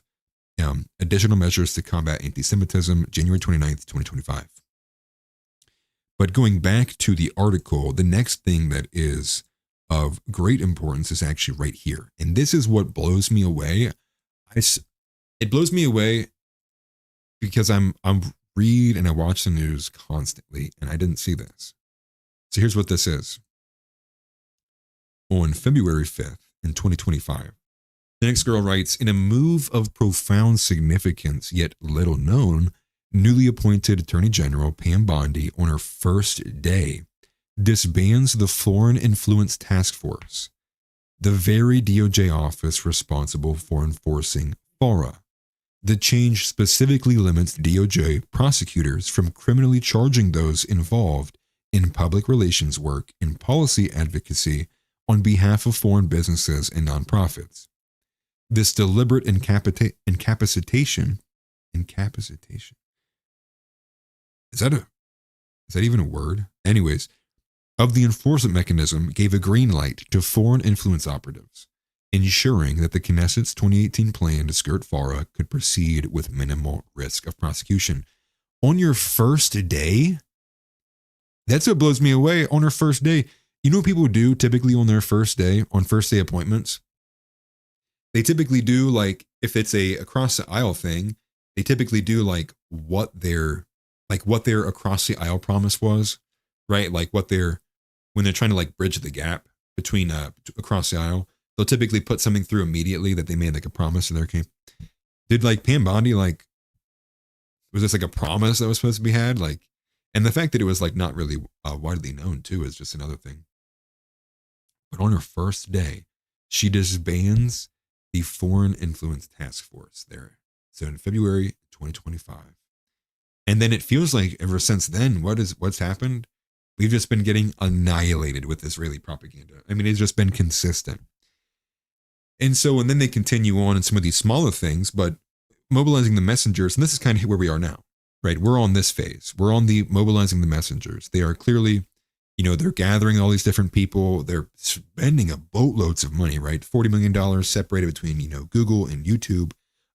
In addition to, a few other extra millions being given out to X, some other French company, obviously the $7,000 per paid post, which I think that's not as prominent as what people would like it to believe. I looked at the finances for it, and they only invested nearly it was like $900,000 to it. So I think if that's the case, it's probably only a couple people in that bracket, because it's hard to understand. It was like 25 to 30 posts a month. But if you're getting $7,000 per post, it's like, that's already an insane amount of money for just one person. And if they have like 550 influencers, so I think that may be a bit more blown out of proportion if you're looking at the finances, because even less than $1 million was put into that. So I'm of the mindset that that's for a specific select few. So meaning maybe Tatum. Is there someone that comes to mind who came out of nowhere with pro-Israel content recently? I think Tatum is one of those people. I think this is not an accusation. I know Tatum, dude, he's sitting there. He's like, I'm going to sue. He's like, I got a team of Jews behind me. We're going to sue. I think. And I'm trying to think of the lines of, that's probably where they would go. They would go for not as many as they could get, but the higher quality ones. And it's in that sense that I think, okay, then maybe they went for a couple of big dogs, and Tatum being one of them. So who else is out there? I don't know. So I think that's, maybe less so, more prominent with that. But what do we have after that, though, is we also have Paula White-Cain, who in April, man, dude, I'm like forgetting basic information. Paula White-Cain interviews Benjamin Netanyahu on Daystar TV, a Christian Zionist network that broadcasts from Israel. Well, what's not mentioned here is that she was appointed. So let's go here. Let's go a little bit before then, in February. It's cemented with the appointment of fervent Christian Zionist Paula White-Cain as White House faith leader, placing a key Israel ideological ally in a position of high-level influence. Wow. It's almost like they do this every time. It's almost like this is like exactly what the problem is. But here's this video, and I've not seen this video before. I've not seen it before. She looks awful. She's covered in plastic surgery. Netanyahu looks as devilish as he always does. So we're going to watch this video, and you will not believe what she says here. I mean, you probably already saw the caption, but that is crazy. So listen to this. This is who got put in as the Christian House Faith Advisor, which I don't even think it's Christian. I mean, it should be. It should say Christian Advisor, but it says White House Faith Advisor. Listen. One last piece before we watch the video. Our founding fathers didn't fucking die for a faith advisor. They died for a Christian advisor. Anyways, back to what this is. Here's a video. I couldn't agree with you more. I've been going since about 1986. It made the Bible in so many ways come alive, but I fell in love with the people, with the culture, with the nation. I took my children and my grandchildren right before the horrific October 7th attack. And we embedded ourselves. A good friend was having a bar mitzvah. We embedded ourselves within the Orthodox community and had Shabbat together and ate together and fellowship together, studied the Torah together, went all over Israel. And it was one of the most memorable, best times that we have had as a family. And so we are so grateful. I encourage Christians all over the world. I thought that was the case. I did. But also nonsense, because women can't be pastors. I don't know what she is. Yeah, did they spit on her? Dude, the fact that when Tatum said, they spit on me, and now I love Israel even more, it's like, dude, it made me want to do things, do stuff and things. You must make your journey to Israel. Listen to Paula. I say it will be the best. We will welcome you. Like In I tell Jerusalem and Americans- Nazareth and the Sea of Galilee and all the places that you hear about, they're not somewhere Yep. remote. They're real places. They're actually very close to each other. So you can actually see where the Bible happened. You can actually see where it happened. And it And there are changes. remnants too. I mean, there are churches, there's a church right in the Sea of Galilee where Jesus preached Oh yeah. in Capernaum. It's there. It's standing there. You can stand exactly Isn't it Capernaum? where Jesus stood. You can walk in the footsteps of Jesus. See, I'll just And start the going. Hebrew kings. The Pilgrim's Path. And everywhere. And the prophets, all the prophets that you know, Jeremiah, Isaiah, you know. It's so life transforming. I love going up to Shiloh this past time where Hannah prayed and just meditating there and seeing. And the thing for me is like, this is all so familiar. She sounds like Tucker Carlson. She sounds like all the same actors, the same people who are like, you just have to go there. And like, I'm wondering at this point, like, do you show up and like you get, I mean, like they put a chip in your brain. Is that like why they need you to show up so badly? It's because like they cast some spell on you the moment you like enter into the Holy Land. Like it's this need for people to show up. And to that extent, me as a Christian, I think it would be cool to see, but to see it as like the places, not because I want to go to Israel, right? If that makes sense. But the way that she talks about it makes me not want to go at all. It makes me be like, actually, I'm good. I'm good. I can see it from my phone. But what she says here at the end is it's a step beyond too long. Just the richness of the Bible in its entirety. It makes everything make sense. And now the archaeological things that have been discovered and the findings that are still happening really give people such an education that I'll be honest, they will not get over here in America at 30 minutes in a church or an hour at a church service. They certainly won't get in the universities over here. Well, it's almost, yeah. I say as a Christian, it should be mandated to go to Israel before you get to heaven. And that's why women aren't pastors. All right, case closed. Nothing to see here, guys. There it is. Let's replay it one more time. Why can't she be a pastor? Here. Well, it's almost, yeah. I say as a Christian, it should be mandated to go to Israel before you get to heaven. So she confessed. I just like, you can't make this shit up at a certain point, dude. It's too much. But the thing is I don't know if it's Hotspot or wherever they aired this from. The point was like whoever she did this for was like aired directly out of, literally directly aired out of Israel. Just wild. It's just aggressive. But where it's catching us up to is like, here's some of the high level people getting put into the administration, and where does it go from there? Well, we get more people getting involved, right? The Meaning Channel, that's what it was. Run by Israeli-American dual citizen, Nav Yacobi. And of course it is. Everything is owned by them. Then it gets further up, right? So we're talking about the private meeting. I think it was in the Hamptons. Was there someone about in the Hamptons? No, this is in the Hamptons meeting. It's the CCPI meeting. And they want to go after the woke right. They basically lay out who is involved, including Netanyahu's son. And then it catches up to where we are today, which is they begin this, they start pulling all these different influencers out. Gay black guy, I don't even know who this is, whore, and then other black guy. It's just, And it's not anything racial. It's just to say, this is again. Okay, look at this photo. Look at this photo. Look at me. Look at this photo. Look at me. Look at this photo. Okay, you get the point, right? Like, I don't know if you represented it even in the slightest. And then he goes into further detail about Israeli 365 and how deep that is. And then it gets to the catalyst and the corporate veil. And then it talks about Charlie Kirk. And so I would highly, highly, highly recommend reading through that article. I'm not too familiar with Gen X girl, but anybody that Ian Carroll typically says to go out and source and listen to, I will typically give them the benefit of the doubt and go seek out some other information too. And I think it's pretty solid. She does really good stuff from what I can see. And that was probably the first article I saw from her. And it also made me personally think like I maybe need to pay for the next one because I would love to write articles. I would probably write articles all the time. But that's for another day. It's not what we're talking about right now. So that's kind of that's the majority of all the Israel stuff kind of, segmented off to caught up where we are today. I have not seen any more major kind of developments beyond the ones we just covered just then. But just to let you know, it's ongoing. Obviously, it always is. And that's what we got to push back against. The Eighth Front War, I mean, have it in Israel, like no more here.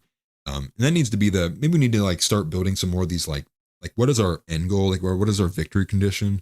Right. And I think at a certain point, we do need to probably outline that a bit better. Like obviously being anti-Israel and not dying for Israel is great. But I think the victory conditions for us also too needs to be like victory condition 1, right? It's like, here's a litany of all these conditions that have to be met. Well, victory condition 1 is AIPAC doesn't exist anymore. There's victory condition number 1. Because I think the more I thought about it, the more it was like, this AZAPAC thing, or AZAPAC, however you say it, with Michael Rechtenwald.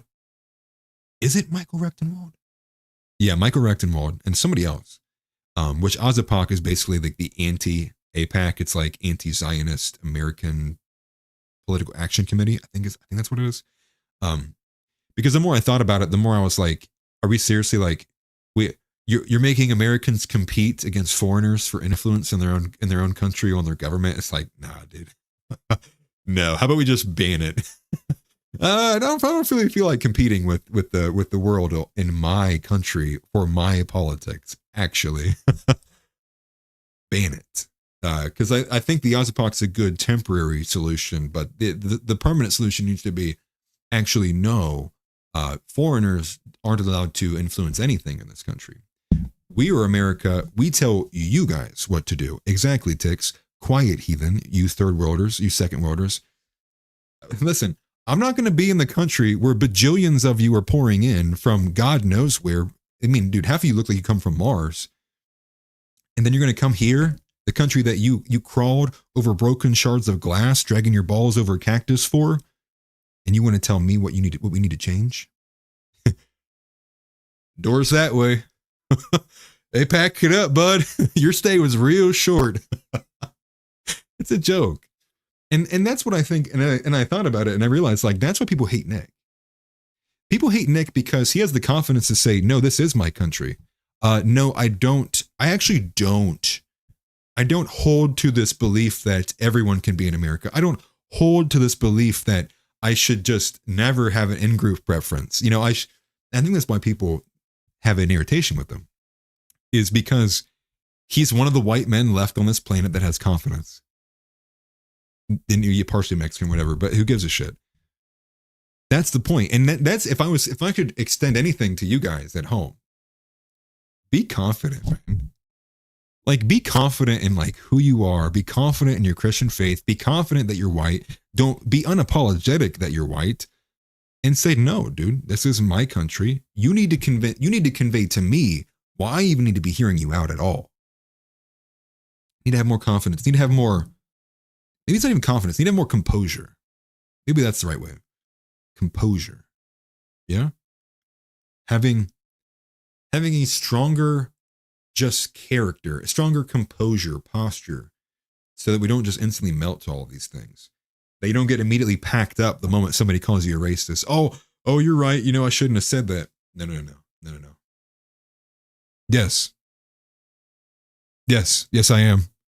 And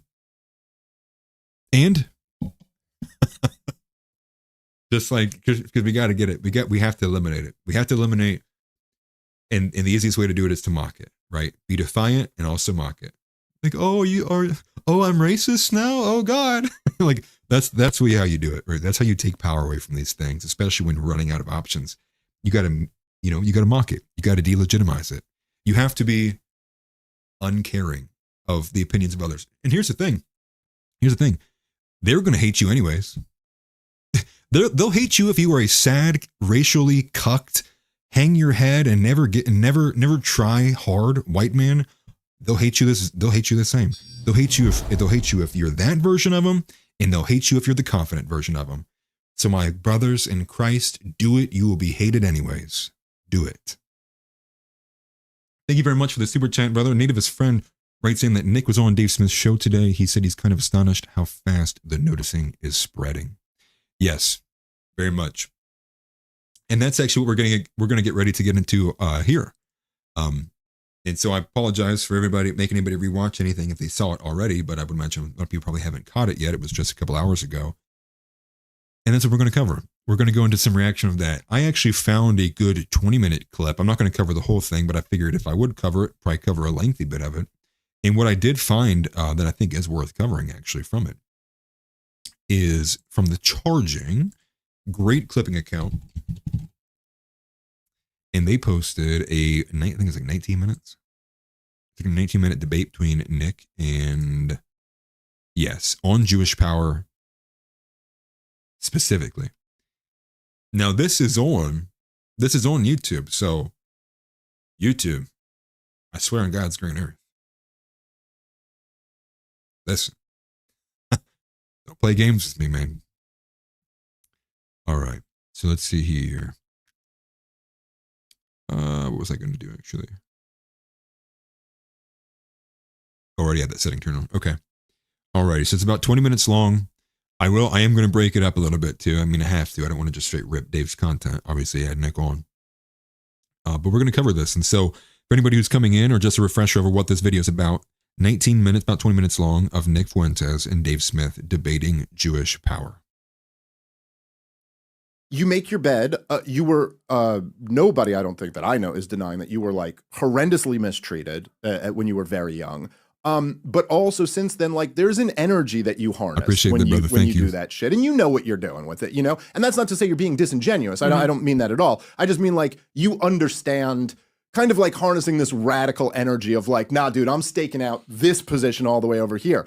But it's a double-edged sword, and that also sometimes can turn a lot of people off. Although, look, you're moving the needle in a clear way, and so that is becoming more and more acceptable. I guess my point is that I don't know actually that it's possible to do that without having the excesses of, you know, the water gun thing, or perhaps much worse. I mean, look, as we've both figured out, man, I hate saying this out loud because it's against our interest, but a lot of people are kind of dumb, man, and a lot of people like can't really follow the nuance of all of that stuff. But to the broader, like, kind of Jewish conversation, I mean, look, I'm not saying it's like strictly the neocons, or I wouldn't even say that, like, obviously the neocons, the majority of whom were Jewish, it's not just like, I'm not claiming like, oh, they just happen to be Jewish. Like their Jewish identity obviously plays a central role in why, you know, they feel the way they do. And there's no question that Jews, I think, and this is something I've, you know, spent a lot of time speaking out against, because I just think it's really, there's a sickness in Jewish culture that I think is unhealthy. One thing I will say too, before we get too far into this, Dave Smith is one of the more, what's even the right way to say that? He is he's very articulate, extremely articulate. Anybody who is well-spoken to this degree can do a lot of things and get very far in life. It's one thing I'm trying to get better at. I'm trying to learn from some of these linguistics guys, of like how to better articulate myself, how to better get points across so that they land better, right? Because I'm doing this all from basically scratch from a mobile home in the middle of Ohio. I think it's part of it is fundamentally built into the religion that like it's about past suffering, you know, is like a big part of it. But the Holocaust looms so large in particularly like my parents' generation and up. I think not as much with the younger generation, but it looms so large, and there is this kind of like feeling of like, look, the Holocaust happened, and then we created our own state so that it never happens again. And anything short of that means another Holocaust happening, you know. And then it's not right. Like it just doesn't make any sense. There's no reason to think, and I've been saying this for years, that I'm like, look, like I'm a Jewish American. I've never had one obstacle put in my way because of my Jewishness, like never once, you know. I've had people say, literally, your fans saying shit on Twitter is the greatest struggle of my life for being Jew. You know, I've had greater struggles, but not because I was Jewish. And I think I think what's appropriate when you, even if the story is like, oh my God, you know, your grandparents were so horribly mistreated in Europe, and then you came to America, and now Jews are 2% of the population. Wait, you guys disagree? He says like and too much. Interesting. You know, it's funny. It's not the ums that bother me. It's the you knows that bother me. There was somebody who I grew up with younger that said it so much, and he would get yelled at for so much that it made me start to pick it out when everybody else would hear it. And that means every conversation I have with a black person, for the most part, I'm like, they said it 7 times. But back to this. Population, they're overwhelmingly successful. I think the attitude should be like, well, we're really grateful to America. We really love this country, and we should have nothing but loyalty to it. So like I'm against the fact there is something like that in Jewish culture. But then again, I think it's only reinforced by people, like Bro, you're looking in the perfect timing. One more. How do I get this to go back a little bit? But then again, I think it's only reinforced by people, like when they see people who they perceive as being like neo-Nazis, to be like, see, that's proof. That's proof that in fact there is this huge threat. And I think in some way, it seems to me like it's almost in some ways you and the Zionists have accepted a fundamental framework that I think a lot of the rest of us are trying to like push back on, which is that like to oppose Israel isn't to oppose Jewish people, and that's kind of stupid. This is an actual government. Now, also, I should add, like, all these things are complicated and intertwined. There is no question that part of the reason why Israel has become so dominant, like say the Mossad has become so dominant, is because there was a diaspora. It was an advantage that almost no other intelligence agency had, that you had pockets of people who you could reach out and touch, who could at least somewhat reliably, if they were called to do something for Israel, would take that as like, okay, I'm, in some way preventing another Holocaust. Like that was a huge advantage for them. And it's super unique too, because what other groups even have this? And notably, the 2 biggest diasporas, which I hear that word said different ways, is America, which I believe is like, what, 4 million now? It's like 4.5 or 4.5 million. It might be a little bit less than that. Could be exaggerating. And then France is like just underneath 1 million. But there's many other places that it's like few hundred thousand. And that's a lot of different countries to have a large amounts of people in. And obviously, we can see where this debate is going for anyone who doesn't know or understand where the nuance is here, what they're about to disagree on. And I can already feel it coming. Dave Smith is in the camp of that the Jewish identity is less to do with the problem, where Nick is on the Jewish identity is focal to the problem. And that's probably about what they're going to explore here. And so like, again, I'm not saying like there's more complex and interesting questions. I guess, again, I'm not trying to like big brother you or anything on this. Yeah. I guess it's just like even that message that you were just sending of like, hey, we're not trying to target, people. I think like, if you are to win the day on this, and we want to avoid something really bad happening that, I think none of us want to see, I think stressing that is probably important. And also, it's just like you see it. I mean, I know because you talk about it, like the low IQ slop shit, where it's just kind of like, dude, this is okay, I know forever you weren't allowed to touch that button, and so you're touching the button because you weren't allowed to. But a stupid point, it's like, you're allowed to touch it now, dude. Yes, and it's just not that impressive. It's kind of like a silly argument. Although I will admit it's quite funny at times. Well, yeah, I mean, the edgelording, even for me, has lost its appeal. It just seems passé because 10 years ago, you couldn't say that stuff, and that's what made it provocative. Yeah. And now you can say it. So, and also, it's been done for 10 years. So, internet edgelord, oh, you've never met someone like me before. It's like, we've all seen that. But I would say that here's how I would characterize the issue, because I hear that a lot, that the Zionists and the anti-Semites are sort of in the self-reinforcing loop. And I would say that how I would characterize the problem is that, in some sense, the Jews are rational. The neocons are rational, because what they're saying is that there's kind of 2 answers to the Jewish question from the Jews, which is we need to return to the land, because only when we have another Jewish kingdom will we have sovereignty and be able to protect ourselves. There's another answer to the Jewish question, which is if we push liberal universalism, everyone will tolerate us. If we push religious tolerance and racial tolerance, right, then people see us as themselves or the greatest among the nations. Yeah, I know that people are I know I see you guys' comments in there. I'll address it too. You know, I've seen a lot of people actually say very similar. And one of the top comments actually, what video was it? I can't remember what video it was. One of the top comments did actually say they think that Nick's mistake wasn't, you know, about the Charlie Kirk assassination. Nick's big downfall in this wasn't that he didn't buy the narrative. It was more so the way that he characterized the people who did. And I've seen a lot of people be posting that, which is kind of it's a weird stasis to be in, because I quite frankly also don't think that Nick gives a fuck either. And there you get into an aspect of like, I think that, I mean, maybe that's just more so of the personality. I mean, and you got to be, and to be quite frank, I think this is somebody who I would argue is probably, if not the top guy in the know, one of the top, right? It's like him, Whitney Webb, and a few others. And if you are in that space and you basically get what happened to him with his career and being censored and all that, it probably, and this is just a charitable defense, I get it, but there probably is an element of that where you do dismiss others very quickly. You do not also care what other people think. And also because of everything that's happened to you, you probably feel like you are in a further up echelon, I guess, if you will, of a higher stock, if you will. And is that a good mindset to be in? More than likely, no.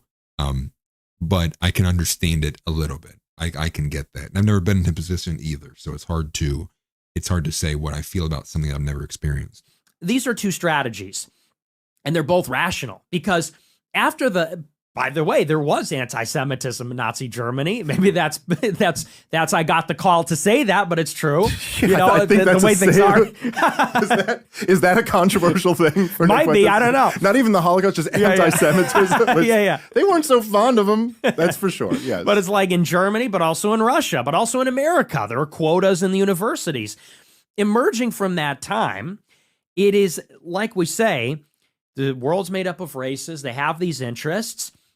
It's in the Jewish interest to do these things. So Soros takes up the cause of the Open Society Foundation. And Open Society is based on this philosophical premise, I think from Bertrand Russell, which says we have tolerance and openness and egalitarianism. And the Likud party, or, you know, the Haganah, the security element in Israel, they work to get power. And they say that to make the world safe for the Jews, we need Israel. To make Israel safe, we need control over everything west of the river.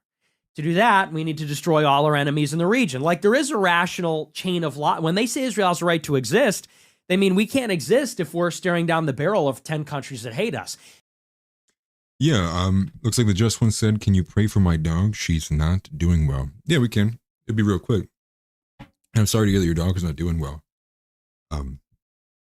Dear Lord, we have someone in the chat here reaching out to me, probably most likely because I command a little bit of influence that you have allowed. Lord, I just ask that you do be with the Just One and her dog, and please watch over them and provide them comfort. Your will be done. Amen. Yeah, I know that wasn't much, but I know it means a lot to you with the dog. So, and I do apologize for going through that. There's a logic there, and I would say that in some sense that's a legitimate way to think. It's a legitimate interest. But I distinguish myself as a white person, as someone from Christendom, as an American, and I'm looking to disentangle the Jewish interest from the American interest and say that, you know, when you say it's bad to say Hitler had aura, I disagree in a sense. I'm not saying necessarily Dude, I am sorry for the fact that I just prayed and I'm rolling into Hitler had aura. But he did. And yes, you're very welcome. But he definitely did. Right. And like, that's kind of like the edge shouldering that's still funny and be able to push, right? Because even that's still out of bounds for a lot of people. But it's clear they obviously have very strong differences on the element of the foundation of the problem. And that's kind of like where I see a lot of this going as well, too, which is, and just for a second, just to say, I do see a lot of this going the direction of multiculturalism, monoculturalism, right? Or just homogeneity, I guess is probably the way we'd say it. And that seems to be probably where we're going to begin to see a bit more of this fracture going. less so right and left. It's kind of leaving those grounds.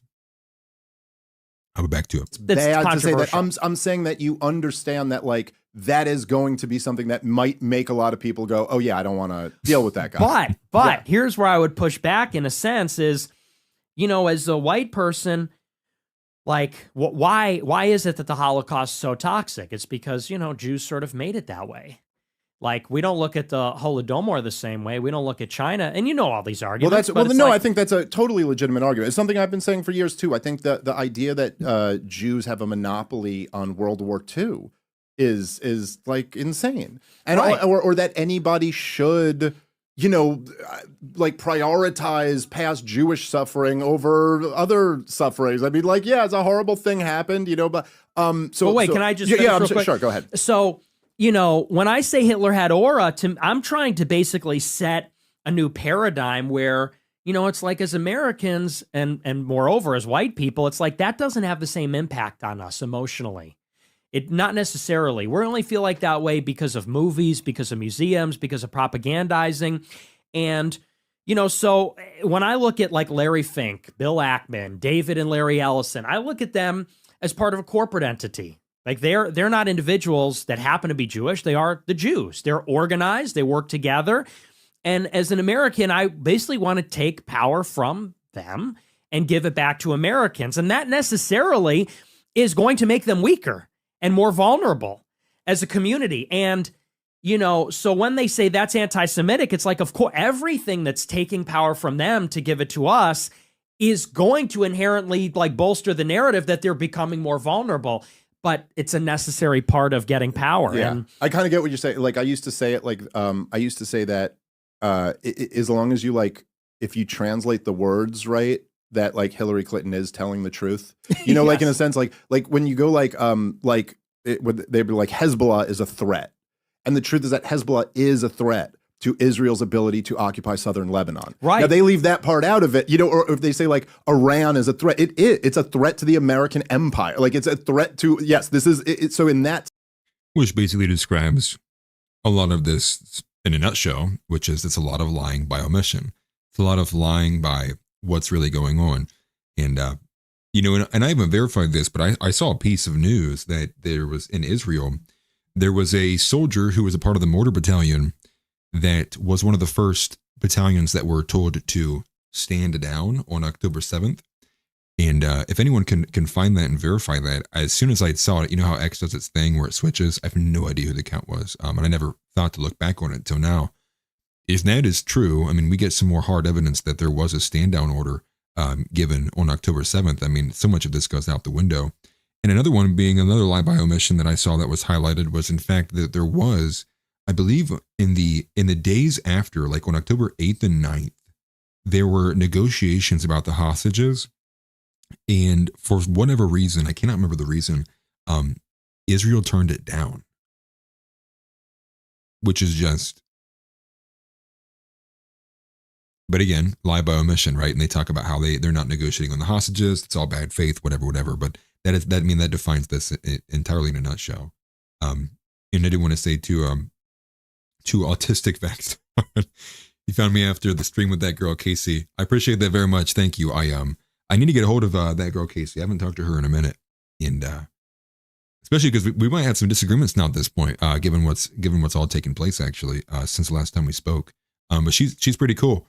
I think a lot of people in my community don't like how clickbaity some of her YouTube titles are, but I understand it's part of the game. I get it. But back to this though. Sense, like when Hillary Clinton had the famous one where she said, I think it was that Vladimir Putin has put his troops right up on NATO's doorstep. Yeah. And then it just shows you like the mentality, but like Yes. she's not lying in a way, right? So I would say this is how I look at it. I think that in the same sense that right-wing Christians in America were convinced that it was in their interest to go overthrow Saddam Hussein because, he was going to give the nukes he didn't have off to the terrorists who weren't friends with him or whatever the line exactly was. I think a very similar dynamics going on with Jews and Israelis. I think that if you look at the position Israel was in, say 3 years and a day ago, they have by far the most sophisticated, most advanced military in the Middle East. They have the support of all the most powerful governments in the world. They have a bunch of atomic weapons. They have they're in a pretty good. They have now engendered so much hatred around the world that they're probably in the most vulnerable spot they've ever been. They've done it to themselves. So I think in a very similar sense, it's really actually not in Jewish interest, and I think that's kind of bearing out right now across the culture. Like this was terrible. It's the worst thing you could do if you cared about like protecting Jews or not stoking up hatred against them. And so I look at it more like even when you're Well, and I'll stop him right there for a couple of things. One, I would like to and he actually spoke to us a little bit, but I don't think far enough is where we would need him to be. We'd like to move the paradigm away from like I don't think it should be anyone's priority at all to concern themselves with the secular idea of like what it means to like not be a bigot. Obviously, you don't want to harbor like real hatred towards people. You don't want to harbor real resentment towards people.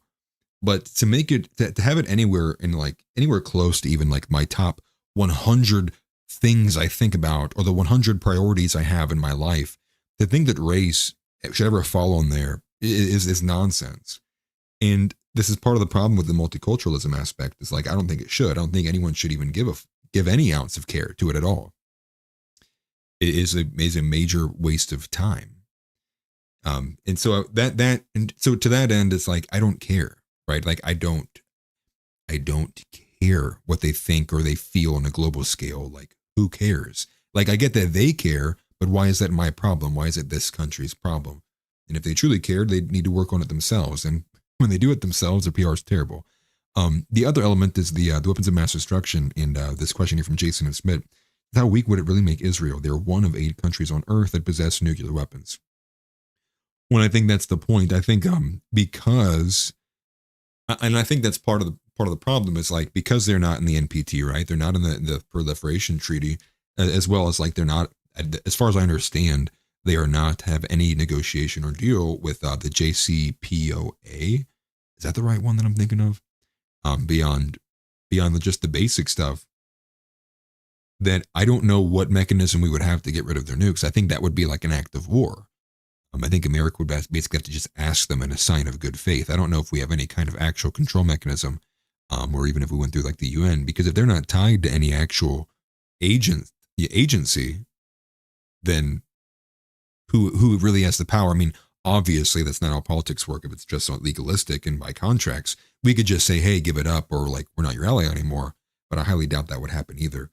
But it is concerning because I believe it was the Russia Times, RT, had posted that Netanyahu was talking about how Iran is currently developing around 8,000 mile or kilometer range nuclear warheads, and that if they add an extra 3,000, then they could be capable of reaching the United States.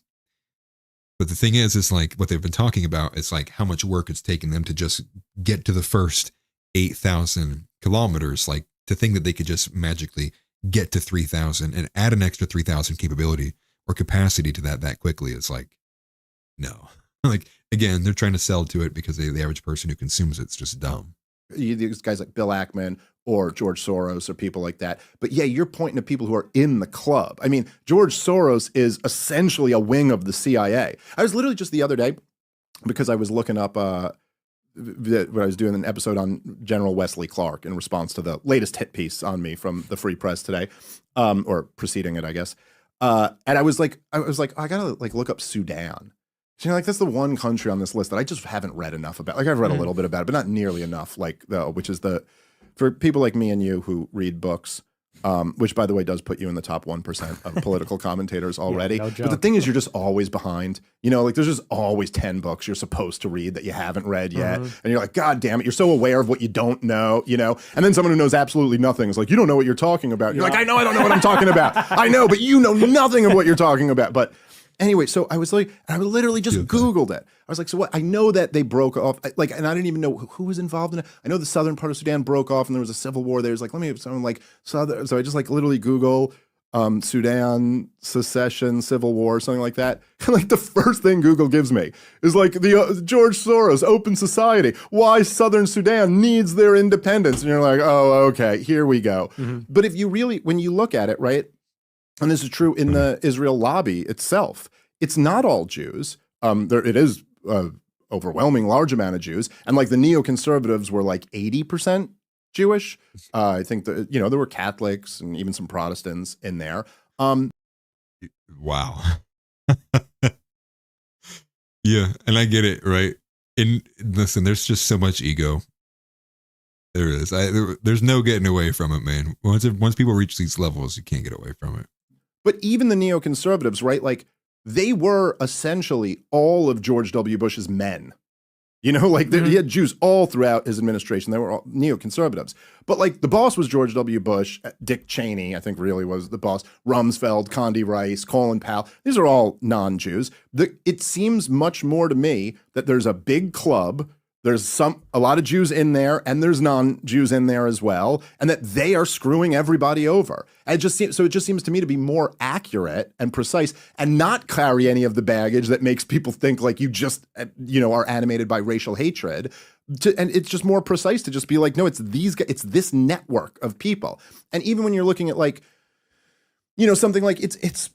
You know, it's difficult, and we are all guilty of this at some point, of like assuming the conclusion, of starting the argument with the end result that we have. So even when you look at like, okay, well, this Jew is pursuing this strategy, or this one is pursuing this strategy, the overwhelming majority of Jews are pursuing the same strategy that most people are pursuing, which is like, I want to raise my kids. I want to have decent health care. I want to have a decent life. I want to hang out with my buddy. I don't think they're pursuing these grand political strategies. I mean, no more so than anybody is who just like, they have their disposition to like, I'm liberal or I'm conservative or I'm this. Yeah, I don't think it's going to be a hard disagree from me. You know, like they say, stereotypes don't come out of nowhere, and every single time wasn't a slogan that came out of nowhere either. So I guess we'll agree to disagree for now, Dave. Certainly I would grant that Jews are probably less likely to go down a path of Jew hatred for obvious reasons, but I think that it's much more like there are these group of powerful people.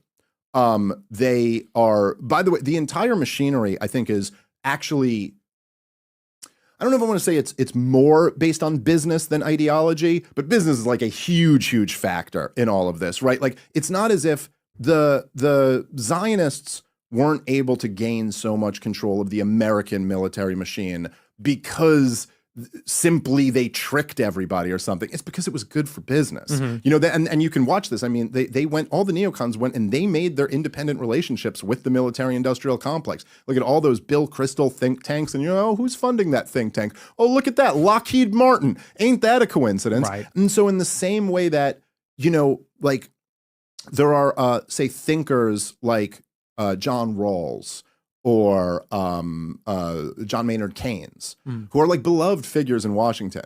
But it's not because any of them read the books or care about the argument. It's just that they prescribed more power for Washington, D.C. And so Washington, D.C. is like, you made an excellent point. You know, it's not like anyone there was like they were reading Hayek or something and then I'm just going to be honest. Like, you know, he's trying his best to make this argument appealable.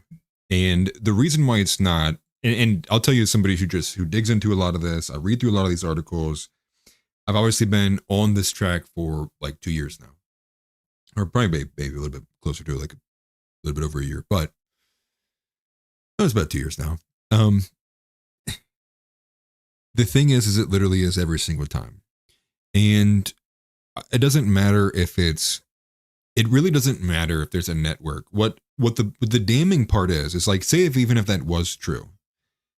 The issue is like seemingly every person they select that is a Jew just goes along with it. So what does that say then? That they can basically pick from any of them across any country at random and they'll all do the same thing? That completely just, that goes against what he had said. Like, it's not all of them. And it's like, no, like, you can find articles going all the way back to like 2014, 2015, you know, why I wish I could shed my whiteness And then you look at it and it's like, oh, it's Amanda Steinberg. And then even beyond that too, it's not even about like what they haven't discussed yet either too is like the combination of the ethnicity and the religion as well. And also what's also missing from here is the huge difference between a Christian nation and a Jewish nation. And so there's a lot of these things that haven't been hashed out yet. I know it's a 20-minute clip, but just want to get some thoughts out there of things that haven't been dropped yet. Eating, Rawls and what's going, up, this Alex? guy's arguments are superior. It's just good for business, man. Yeah. That's a big part of it, at least. Well, I don't disagree at all because that's sort of the nature of institutions. They're self-perpetuating. They'll prescribe themselves bigger budgets and more missions and things. So I totally agree with that. That's the professional managerial class, what they do. Right. But where I would push back is saying that, let's say, for example, like Larry Ellison. Larry Ellison is the second richest guy in the world. They're buying the media. Him and his son are buying TikTok. They're buying CBS. Who does he put in charge of CBS? Bari Weiss. Bari Weiss was helped by Hazoni and Brett Stevens. It's like, that very clearly is a Jewish club. And they're cutting through society. And yeah, they run in other elite circles. And yeah, they have their accomplices that are not Jewish. Even, look at the Trump administration. Trump brokered that deal. He's a Gentile. But he got money from Miriam Adelson. And his grandchildren are Jewish because his son-in-law is Jewish. And it's like, it's almost like that exception doesn't prove the rule. And you're right about the Vulcans, Condi and Bush and all them. They're Gentiles too. But it's like, it seems that society is always being pushed by this organized minority. Because you're right, there are Rawlsian liberals that are white, and there are, evangelical Christians that are white that are neocons. But it just seems like the Jews because by definition, they're organized in a way that nobody else is. Like Bush is not organized as a white guy or even very much as a Christian. This was one thing that they said the quiet part out loud. For anybody who had watched or had seen in the video when I had recovered it, the awful, awful video that is Xavier DeRusso and one of those random blonde whores that they paired around. One of the things that they kind of admit in there is, I think it's Xavier DeRusso who says it.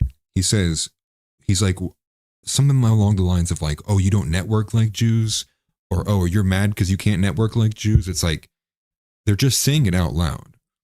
And the thing that's nonsensical about it, that again, part of the reason why it pisses me off, is they say all of this, but comes out of the other side of their mouth is they go, but we all need to get along. Everyone's on equal playing field. Everybody needs to have the same in-group and out-group preferences, don't prefer your own people over others. And it's like, those two things can't remain true at the same time. You can't put on this front of multiculturalism and we're all going to get along and everyone's on the equal playing field, but then also secretly, admit in a line of attack that that you guys have a strong in-group bias that leads to much tighter networks. To me, it's nonsensical, and I thought it was a pretty strong admission, and I think quite a few people caught it. But there's so much that gets wrapped up into this altogether, and I'll address this question before I go back to it. GW writes, Atlas, what are your thoughts on the fact that Jews want the Gentile word to hate them as part of their religion? But that's the thing. It's like, why? But that's what I said. Why hasn't Judaism been brought up yet? I think the biggest thing there would be just in terms of like value sets.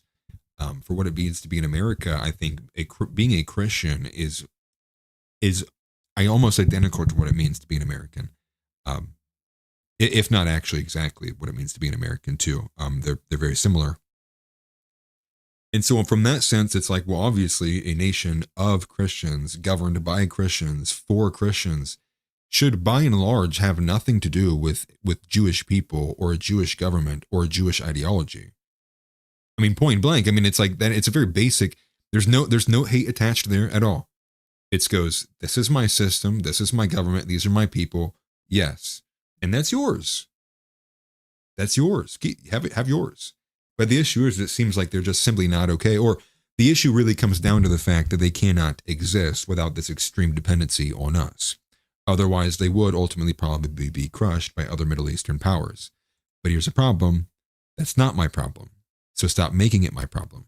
And then stop co-opting and denigrating and committing blackmail operations and Jeffrey Epstein, and you can just keep going down the line, and then you take that down to its conclusion, and you go, well, wait a minute. If they had this much involvement, if they did actually, if they were behind the assassination of one of our presidents, like this is actually one of America's greatest enemies, not ally. And then the framing of that engagement goes to a different area too. So strong disagreement there with Dave Smith, but again, I think he's trying to carry water for a point. But House is right. His arguments need to evolve, but they never will. And why is that? Well, Dave is Jewish. So, and I mean, he could become Christian, and maybe it could change. But until he maintains that and holds to that, he will never see eye to eye fully with the full forward vision that me, you and I, the chat, and Nick, any other American that's white and Protestant or Christian in general, really. It's not going to match up. But just to finish this off here, though.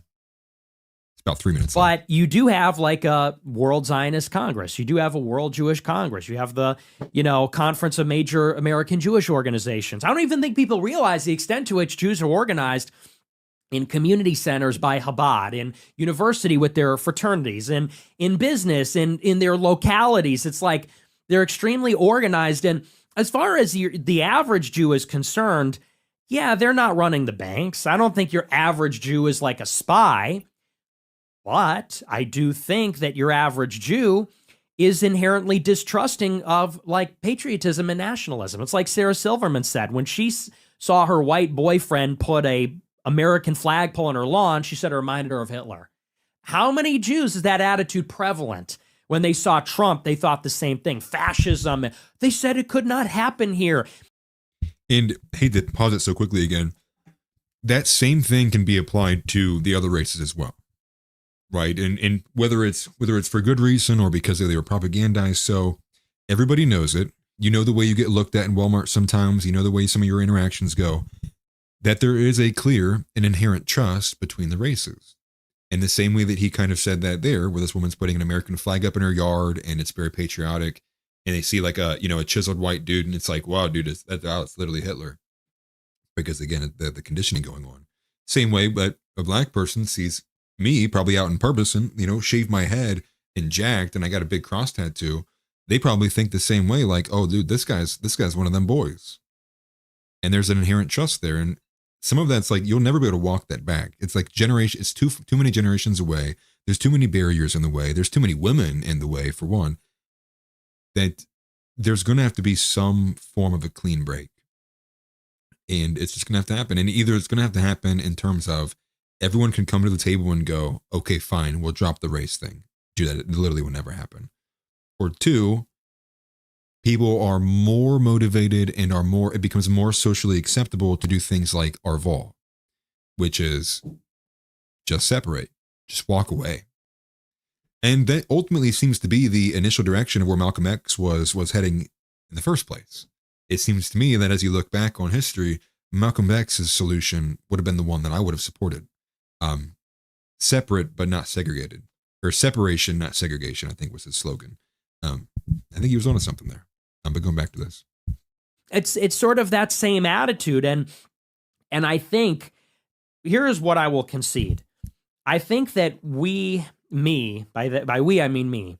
If my movement wants to have power and really put America first, it means we are going to have to sideline, by definition, Jews that put the Jewish nation first. Yeah, well, I think and Christians too, for that matter. I mean, like, I disagree. I think America's well, a Christian country. I'm saying Christians who put Israel first. Oh, for that matter, yeah, too. for So sure. I'm saying, which there are plenty of. Sure. And look, it's a huge part of this, because you talk about the like kind of organization, but I think that's very true for evangelical Christians who are constantly having preachers, tell them that like this is your duty, is to have this political outlook. There's tens of millions of them in the country. Yeah. And like, look, you can always say, well, that's the Jews manipulating them. But again, it just seems like this is presuming the conclusion. It's like, are we not being manipulated though in that way?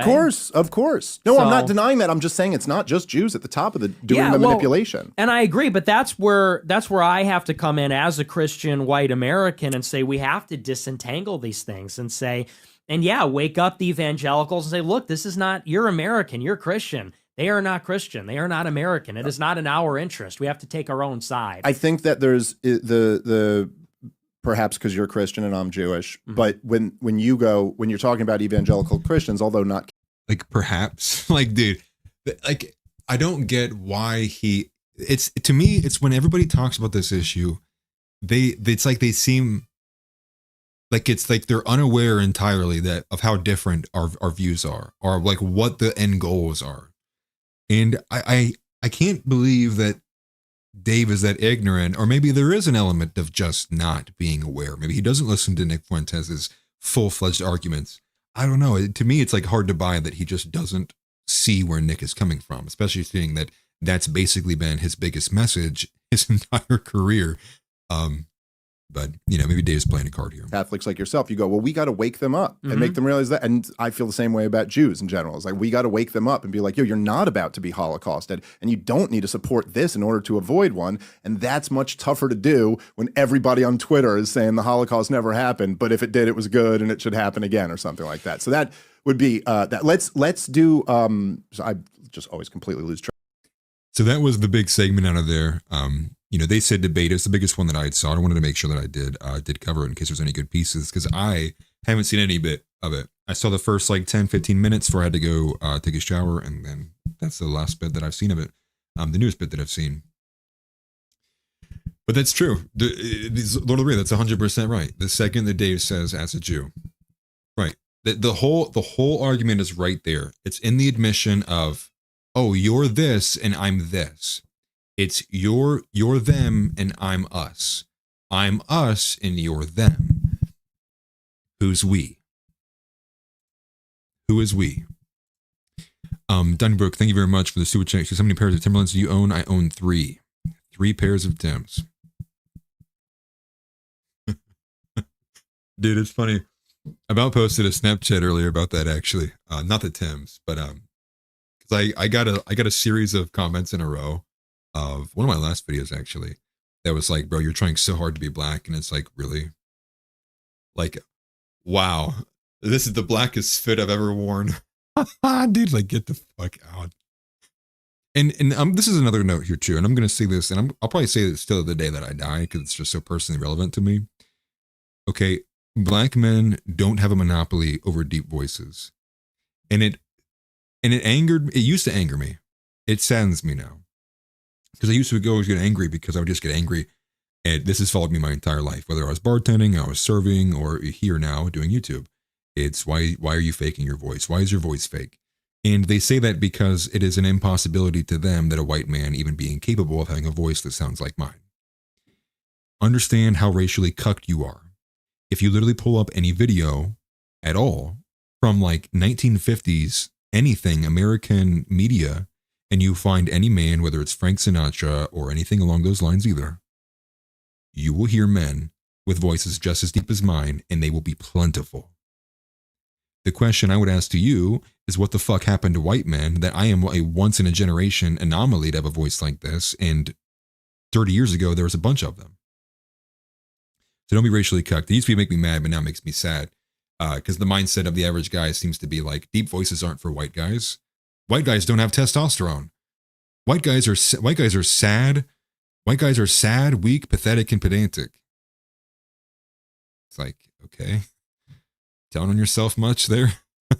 Okay. Like, all right, whatever, man. I just can't even argue with it anymore. So where are we? Okay, so that's the Dave Smith and Nick Fuentes stuff covered. So that's 2 of the biggest aspects I wanted to cover. You guys have no idea how bad I need to piss, but I'm holding it in for you guys because we just got one last subject. No, actually, I have a lot more to get into. Okay. Will you guys bear with me if I run to the bathroom? I don't know if I have a good break screen I can put in. Is that even allowed? Do I have one? Okay, I do. All right. Be back in like 2 minutes.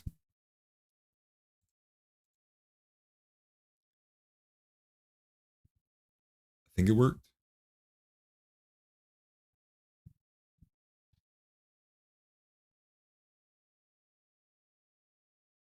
I don't think it worked.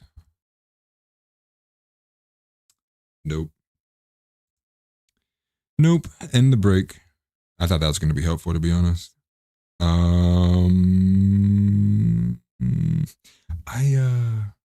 Yeah, I do that. I think I could school principal too. Just pee in your base like the quartering. Yeah. No. What can I do? Oh, I got an idea. This is one of the intros. I'm just gonna play one of the older random intros. Actually, I'll be right back. Good everybody. This is Atlas Thug. As much as we have, it's currently a media blackout right now. It's about a 10-minute video here. Get the libertarians out of this party, man. Part of a new series I'm going to be running called Bot or Not. I grew up as a white man, and you're the exact opposite, you know? It's time we have a difficult conversation about race. 40 IQ points it needs to think about what is being told to you. Most people are just blatantly apathetic to what goes on around in their surroundings, let alone just play it, man.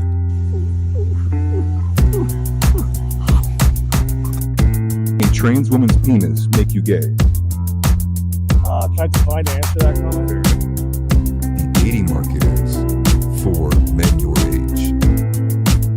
I'm not a misogynist. I'm a sexist. Right. Like for example, like as a white man, I can go out and I could go right here in Columbus and scream the N-word as loud as I wanted to because I have that privilege.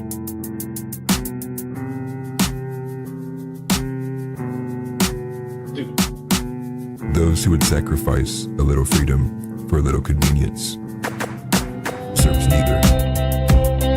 Titan says, Browns should be for whites. We were just trying to help them run a better empire. Hey, truth. But she's straight up, she's like, stock market. She's like, bro, like, I can't even buy a fucking house. Like, and you know, probably doesn't help that half the comments are, "How are you not banned on YouTube? Man, how is this guy? How's this guy not banned on YouTube?" It's like, yeah, I'm sure YouTube probably picks up on those things, and they're probably wondering why so many people are saying that, you know. and all these top brass pundits who have some kind of association or relationship with Epstein, you know, it's getting to the point where you got to think like I'm about to go look at my residential history and be like, did I live next to Epstein for like some time? Like, man, everyone on this planet must have some relation to Epstein. And then you go, oh, actually, no. This is because the administration is all wrapped in together with it themselves. And I said this maybe about a year ago. You know, what if Christianity wasn't in such a cucked position that what if Andrew Tate, like Tristan, would have went to a Christian position? Fell Forward Again award. Okay, we are back. That hopefully that wasn't too loud or too blowing your ears out. I didn't think to check about the audio at all. I literally pressed the button and left. So that pause is deafening. Oh yeah, from that. Yeah. That's some of my closest friends from college actually in that interview there, which is funny. And Darkstyle probably needs to get on the podcast sometime soon again. Actually, Darkstyle's in the Discord all the time. I see him all the time. I actually need to bring him up. I'm curious. I'll say this now too. While we got a good amount of chatters in here, we are looking to set up a panel debate, and anybody who would be interested or curious in doing so, as it pertains to being on one side of the argument about the incel discussion. We'll revisit that. Anyone who's interested in that, let me know. Tag me, message me, DM me. Any way you can get a hold of me. Put that out there while I'm thinking about it. And thank you, Tix. Tix just highlighted there in the chat. That is the link to join the Discord. And we have plenty of mods in there who can assist you if you have any issues with that. They are a bit more technologically advanced than I am. Just kidding. It's really only Tix. It's really only Tix. The rest of them, they make do. They don't take it as a dig. They're great guys. And while I'm thinking about that too, I actually have that on my list. I want to take this moment too. A large portion of the reason why I'm able to do what I can do between the Discord and running through this and just having a consistent chat, keeping everything clean, is because of the mods. So everybody take a chance to thank a mod today. That would also be of that would be Titan, Donnybrook, Tix Bomber, House Leotardo, and Steve Splenda. Those 5 guys help run the dream team here. So thank them if you see them. And truth be told, too, if one of them, if any of them get on your case, either too, by the way, understand that they're all, well, maybe Donnie less so, but they're all basically a lot more relaxed than I am. So if they're getting on your case, understand I probably would have been a bit harsher with you. Just want to make sure I throw that in there. And then we go to the super chat here from Nativist Friend. Thank you very much, brother. He says, check out Bill Cooper's Mystery Babylon. He's a more serious Alex Jones, former naval intel who ran a radio show in the 90s, predicted BS UFOs, BlackRock, yes. Behold, a pale horse. Yeah, Bill Cooper's a dog. He basically literally was, one of the, he was, what do you call that? Alex before Alex. That's kind of like, what he was. If you want to become a mod, if anybody would like to become a mod or be involved in that, we have a very kind of like tight-knit process. But if you are willing to, definitely join the Discord, tag somebody that you would like to. We basically have like a kind of like a brief like waiting period. We kind of vet who you are. We have too many instances of worrying about feds and also infiltrators too. We've actually already had some odd instances that seem like that. So we kind of take it serious, but we're more than welcome, and I'll take anybody who would like to be, especially people who are vocally actively wanting to be too. Just throw that in there. And I appreciate the willingness and wantingness too. I appreciate that very much. Thank you. Where are we at? So the third story. So now we're at the third element. Moving on to the third large story of today, and that is going to be Hasan Piker. Now this is more cultural, and this is less to do with anything truly political in terms of policy, but this is more so a cultural look at just how willing people are ready to throw Hasan himself under the bus. He's kind of a unique personality in the space. He's a left-winger, but even all other left-wingers don't like him. So he's kind of unique in that regards.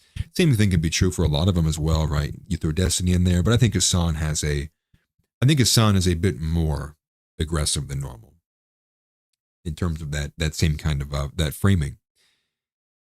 And what that was Hasan Piker had allegedly shocked his dog with a shock collar. And it's weird to say allegedly because it's literally on video. And so we'll just go straight to the videos. We're actually going to just run through a series of all these videos. Well, not that. That's actually that's the FAR filing. But it's not this one. So here we are. So here's one of the first things that we have. We already have a response from Hasan, which we'll get into. This is supposedly to be proof here of the moment it happening, but this isn't proof at all.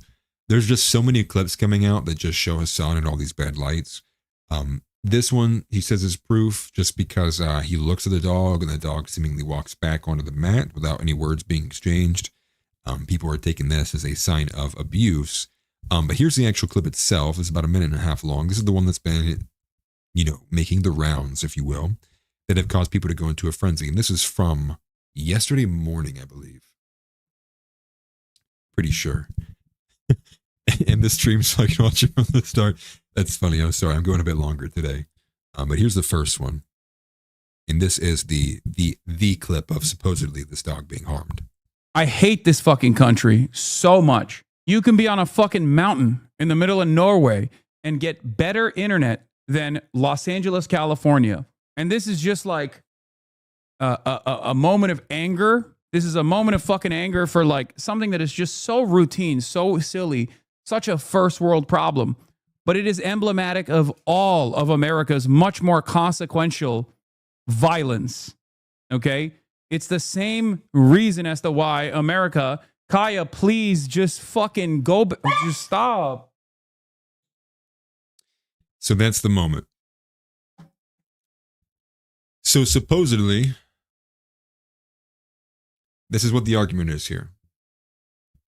And we can keep it on a still frame here. So the first thing to notice, and this is what people are saying and the reason why they think he got shocked. If you'll see, Hasan is clearly reaching for something after he notices that the dog is moving. Okay, you can see in his peripheral, he like gives a half turn to it at some point right here. Then he even says, he's saying the dog's name because he knows the dog's moving. Either he hears it or feels it or can see it. So he reaches for something. And the thought process here is that when you hear the yelp, is that he pressed the button on the shock collar. And it's just kind of a little bit awkward after there. He goes right back into like, you know, Palestinians. So we'll call back right up here so you can see the reaction after the fact. Jesus Christ, what are you doing? You're being such a baby. It didn't even bark. You might not have heard the yelp. It did yelp. I guess I'll go back. I'll start it from the beginning here. Fucking go back. Just stop. Jesus Christ, what are you doing? You're being such a baby. It's just you're making her stressed. She just literally is so incredibly spoiled from my mom. And then he goes on to talk about how his mom let the dog roam around the house, and now that's all the dog wants to do now. And so I, for one, am like allergic to cats and dogs. Like I literally, I wouldn't want them in my room. But the argument here is from his camp. And I'll go back a little bit.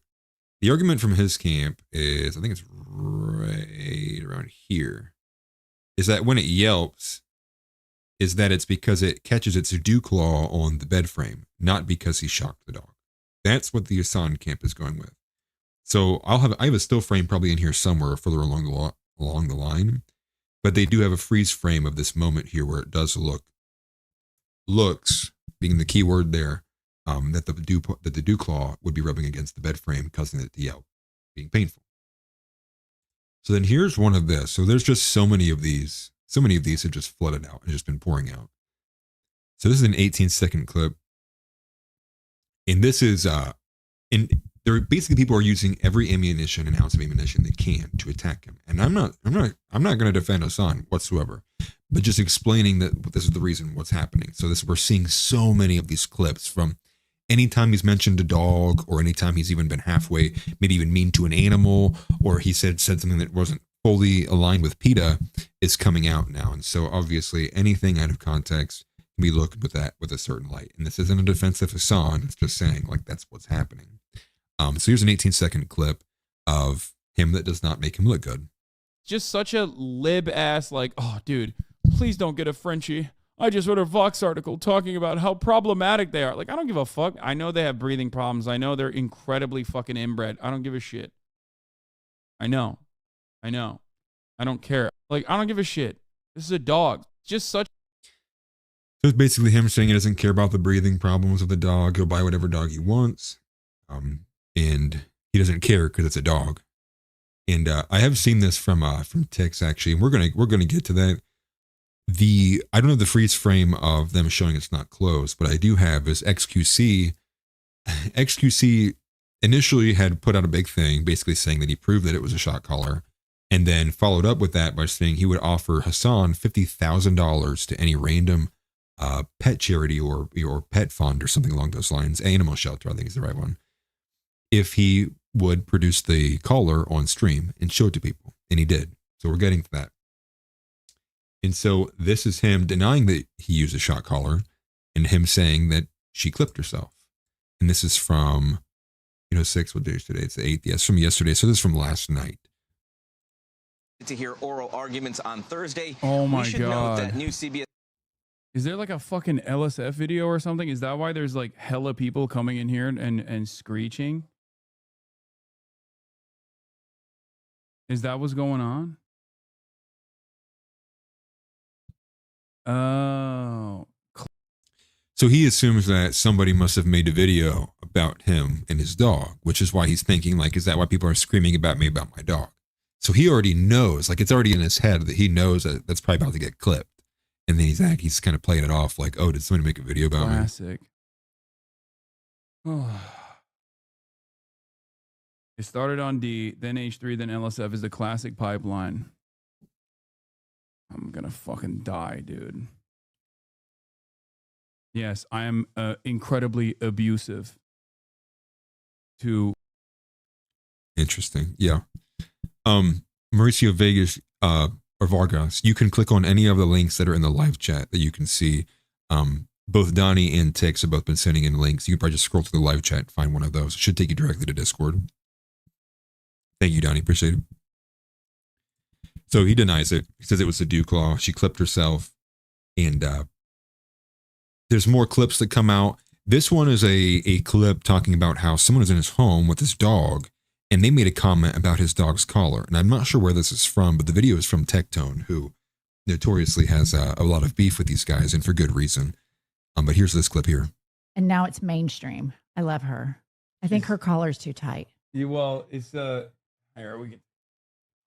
You have to be able to get 2 fingers, and I couldn't even get one. I think you're choking her. She's like, it's she has a lot of neck meat.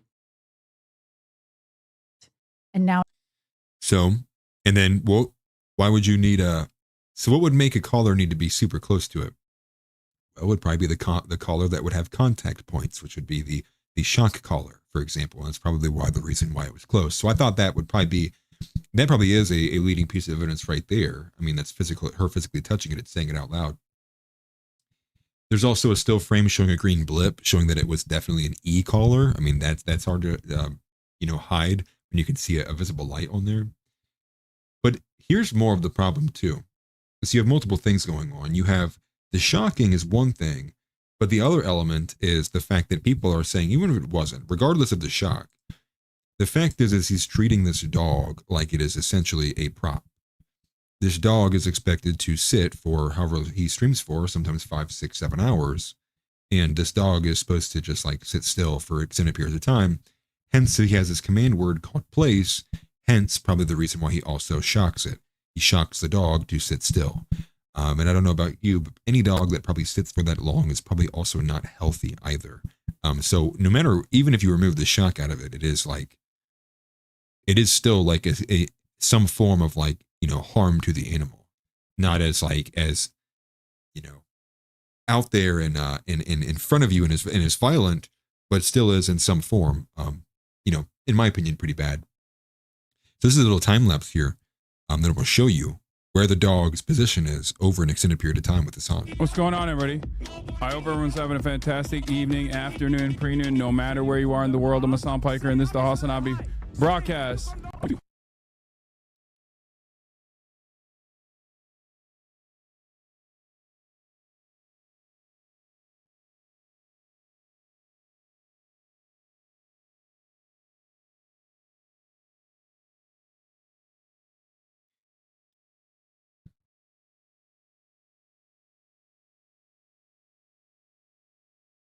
It is emblematic of all of America's much more consequential violence. Okay? It's the same reason as to why America, Kaya, please just fucking go, just stop. Which that's kind of crazy. It's like the first moment it moves around the 2.5 hour mark is when he decides to do that. I'm going to be honest, like it's a struggle for me to sit still for 2 hours, let alone like go into that, 4.5 hours? I don't know I've streamed longer than that. But still though, I don't think that's appropriate. And I will say too, I don't think he's the only person that does this. I'm pretty positive a lot of people do similar things like this, where the dog or an animal is like kept somewhere in view. I don't know if they're to this degree of like being forced to sit for that long in a small spot. But who am I? I'm not like an animal expert by any means. That's just like a layman's intuition would tell you that, at least from where I'm sitting. But I also don't have too many animals. Like I said, I'm allergic, and for that reason alone, I kind of don't like them anyways. It's a little taboo to say, but like if I'm allergic, it's like keep it away from me. Allura Inspire says, who's the chicken government that shot her dog? That is Kristi Noem. That is the absolute witch. That is Kristi Noem from North Dakota or South Dakota. One of the two. Yes, everybody says, get a hairless cat. Yes, but allergens are not derived from the, for cats in particular, actually, the allergens are derived from the saliva. And so what you think is the fur is causing you to be allergic, it's not. It's because they groom themselves constantly. The saliva is all over the place, and it's the saliva that is what you're allergic to if you're allergic to cats, actually. Yeah, allergies. Yeah, dude, I've intense allergies. But that's that time lapse there with Hasan. So what we do end up getting, though, is XQC basically is doing like this play-by-play of the incident. Basically, he says like 98% chance it's a shot caller. He's watching, going back and forth. He's like, no way, impossible. So he follows it up with, it's going to be, I'll give you 50 grand if you show the caller on stream. So that brings us to today. So here's a clip of his response. I think this is what, from Scuba Ryan, I believe. So here's his response. Yep. And then the next one's going to be him showing off the caller on stream. So here's what he had to say. And I'm very frustrated. And while I'm fucking tweaking around, I give Kai the place command as I usually do. And there's literally a fucking emote for it in the chat for place, which is one of the things that she knows, is she's like professionally trained. And I think while she was like getting up and down from the bed, I don't know exactly what happened, but I suspect that she tweaked her do nail, like the upper nail that's like on the side of the bed. People speculated that I was actually shocking her dew claw. People were like, "Oh, you're fucking shocking her." Then I suspect that a bunch of people who have never trained a dog, never had a dog that required training, being completely idiotic. Yeah. I mean, it is basically a perfect shitstorm, because obviously I have a lot of haters. Obviously a lot of people love dogs, myself included. The clip looks fucking horrible. And people were like speculating because I was like moving around, and they're like, "Oh, he was like hitting a button on his desk." It is what it is. So that's his response. You know, honestly, from his response, seems like he either really doesn't care, or I would honestly take that as he seriously thinks it's a non-issue. I don't think he gets the level of veracity that people are coming to him with these claims, especially on X. And it's been kind of funny, some of these memes that we'll see. I almost made one the thumbnail, but I thought maybe that's honestly a bit in too poor of taste. Because it just basically showed the dog being electrocuted like a lightning bolt came from God or something. So this is him showing the caller off on stream, and then I'll show you the response from XQC, because XQC does not buy this response. He calls him a liar, and he provides a little bit of reasoning for that. So here's Hasan. I know many people probably aren't interested in the drama, but once we cover these two, we're going to get back into the fact that the U.S. government is calling upon YouTubers to help build a case against Hasan, and this is why I think it's relevant. This is the one that people are talking about. Okay, this is the one. This is the one that they saw. It has the capacity to vibrate, and that's it.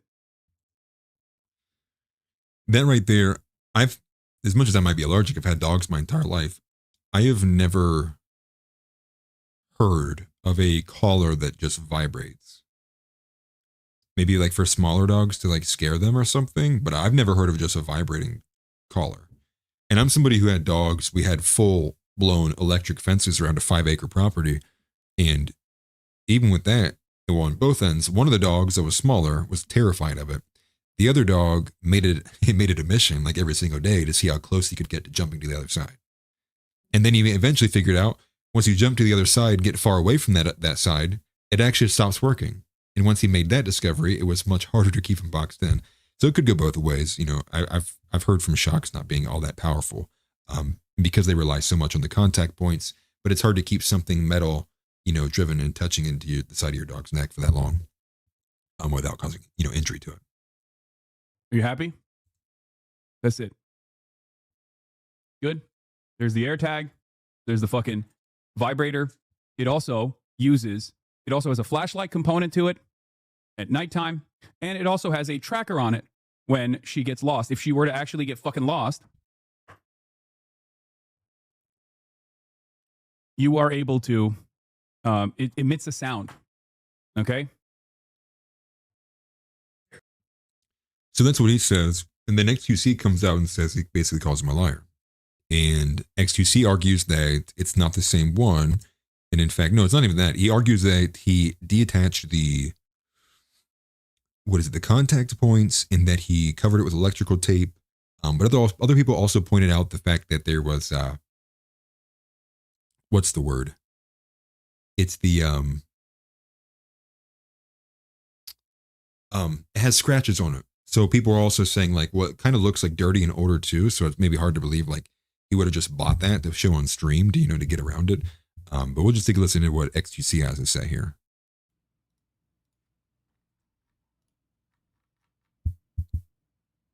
Nope. Nope. No. No. No, it doesn't. It doesn't blink. It doesn't blink on the reverse. That's it. That at least, regardless what you say, it doesn't matter what you say, that at least shows a level of tampering between one VOD to the other. That's irrefutable proof that regardless what you think, it's irrelevant. That at least shows a degree of tampering from one day to the other, where the code was either removed or altered because it blinks on the left side on his hand, but on the right on the dog because it was interchanged or moved. And that's debunked. So he's saying by proxy, let me get that still frame back up. He's saying by proxy of the fact that the light's position has changed means he must have tampered with it at some point. Probably because if you take the contact points out, that would probably change the location of where that the light would appear, changing the dimensions of the watch in nature. And I'm glad Tix had said this because he was going to say it's made by e-collars. You can take the points off. If you guys are also familiar with another popular streamer who goes by Lacey, I think it goes by Lacey. He made the point that him and Hasan actually go to the same trainer for their dogs, and they got them at the same times. And he made the point that the trainer actually offered him an e-collar. Lacey said that he turned it down, but I think that was another point in the direction of circumstantial evidence that more than likely Hasan probably did take the e-collar for his dog if they had the same trainer. And so then obviously is the point being is that the world's coming together to go against Hasan, which I think is ultimately a good thing. But the reason why it's important, though, is because a YouTuber who I'm not familiar with at all, and I'm assuming he's not the only one, I would highly, highly hesitate to believe he would be the only one, is because somebody in the government reached out to him about Hasan in preparation for the congressional hearing about Hasan. And so we're going to take a look at this still frame here. We'll play the video as well, but just to take a look at the still frame here. So this is basically what they want bullet points of. Evidence for this.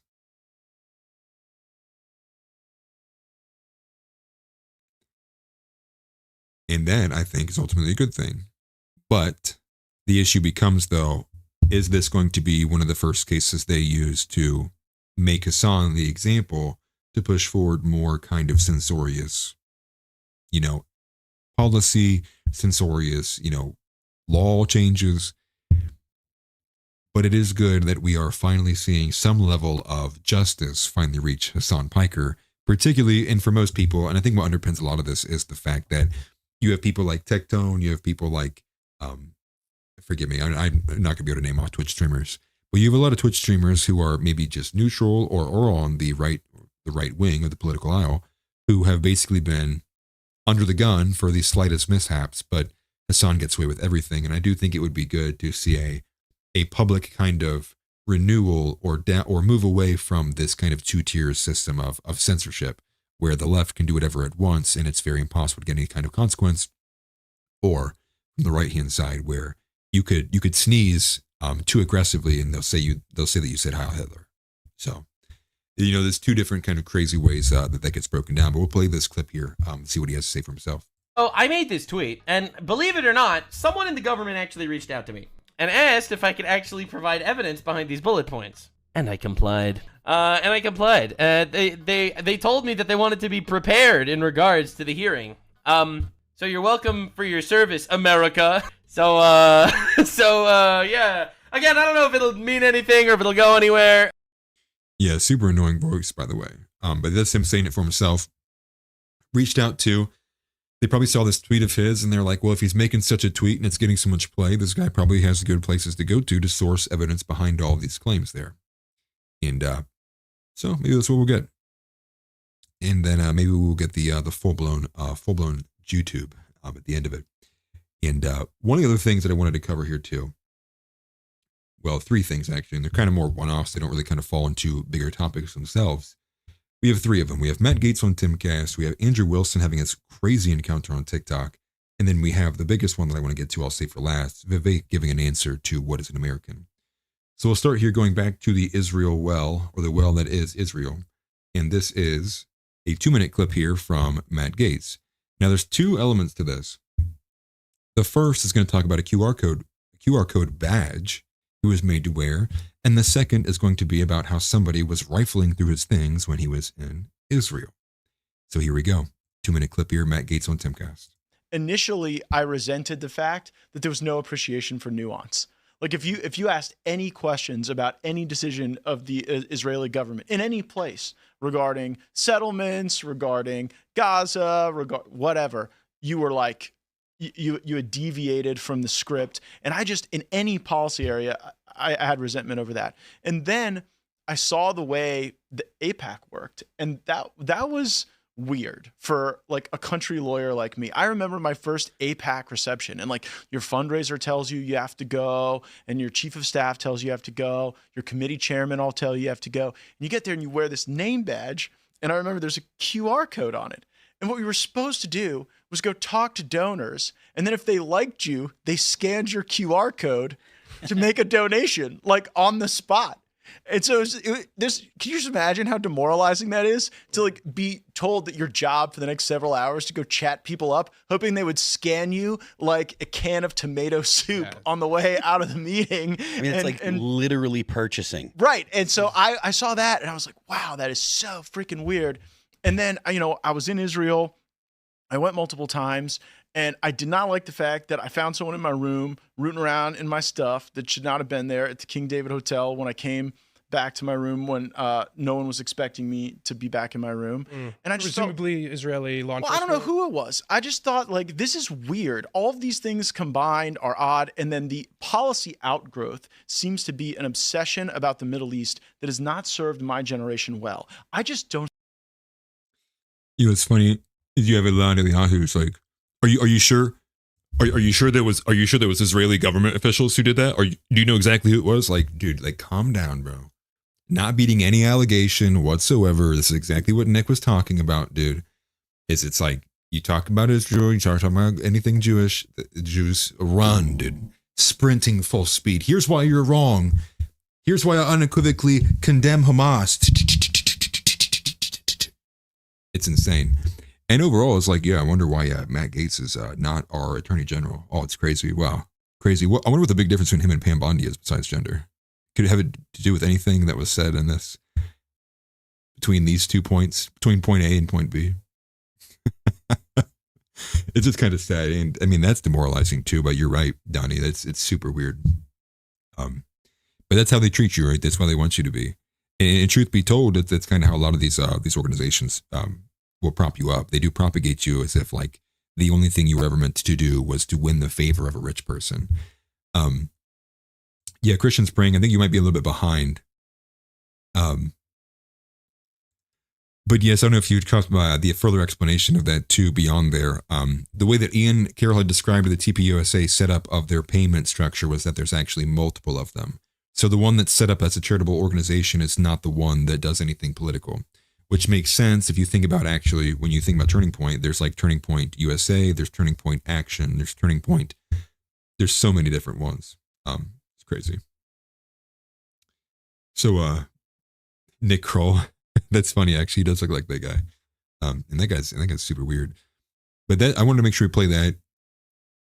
R.I.P. to Matt Gaetz' political career. He's working with One American News Network now, and he's dropping some absolute heat. He has like Marjorie Taylor Greene on like every other day.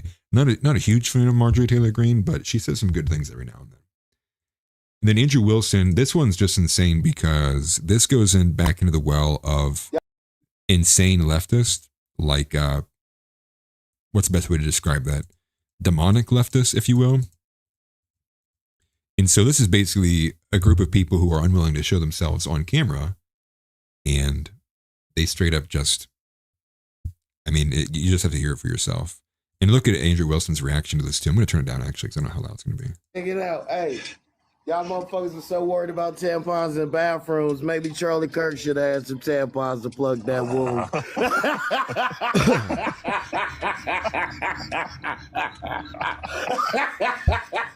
Cold.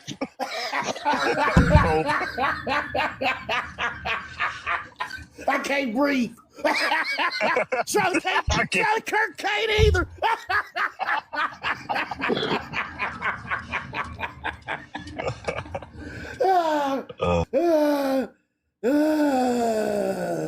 Come and get me.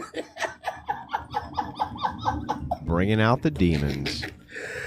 All we did was show up. Mad, bro. His chat is mad. I know they are. They didn't expect what they got. I know they mad. That's what I mean when I say, like, they will hate you anyways. Like, here's Andrew Wilson. Doesn't matter. Like, they probably don't even know who he is, to be honest. They're just on TikTok. They're probably spaced out, right? They're probably, you know, they're 2 hits deep in ecstasy. They might have probably took Molly. They're rolling. They did it. And they hate you. They hate you because you stand for something. They hate you because you have principles. They hate you probably because you're white. They hate you because you want better for your country. They hate you because you're not miserable like them. And that same high definition of who the left is so accurate. Ugly on the inside and out, and their only wish in life is just as it's written, misery loves company. They want to bring you down to be with them. It's the same way that the purity, what's the word? I can't think of what it's called. There's a certain term for it, but it's the way that when other girls, when they feel like their social status is denigrating because they're being viewed as the town bicycle or something to that effect, they will get their other girlfriends who they deem to be more pure than them to do slutty things. And I cannot remember the name of that mechanism. But there's similar kind of like sexual competition mechanisms that happen in men too. But that's the woman one, the status one, because theirs is a lot more hinged on status. I think it's actually named after like Gwen Stefani or something. I'd have to look it up again. But that's kind of the behavior. They see somebody striving to be better, have some conviction, be moral, have value, and they just want to laugh at you and say, "What the F is the point?" They want to laugh at you and say, like, "Oh, look at this guy. He thinks he can change the world. Oh, look at this guy. He thinks he can stop this thing. Oh, look at this guy." And it's probably even more nefarious than what I'm going to do here. And I constantly underestimate the level of depravity these people can exhibit. But I just wanted to share that because it just caught me off guard a little bit. But here's the real beef and butter of the episode today, and this is Vivek Ramaswamy deciding to show his face for my disgust, my disdain. But he gives an answer. He gives an answer, and this is the person quote tweeted here is actually Nikki Haley's son, Nayland Haley. So Vivek Ramaswamy posts a video that says, "What is an American? Answer." To which Nayland Haley says, "Wrong. America is not an idea. Otherwise, Liberia, which has a similar constitution, would be like the U.S. Also, the makeup isn't working for you." And I gotta be honest, I didn't even catch that until just now. But you can clearly see he's got white on his face. It might not be as easily noticeable on screen for you guys, but man. So let's hear, Vivek. Tell me why an Indian is an American. So what does it mean to be an American in the year 2025?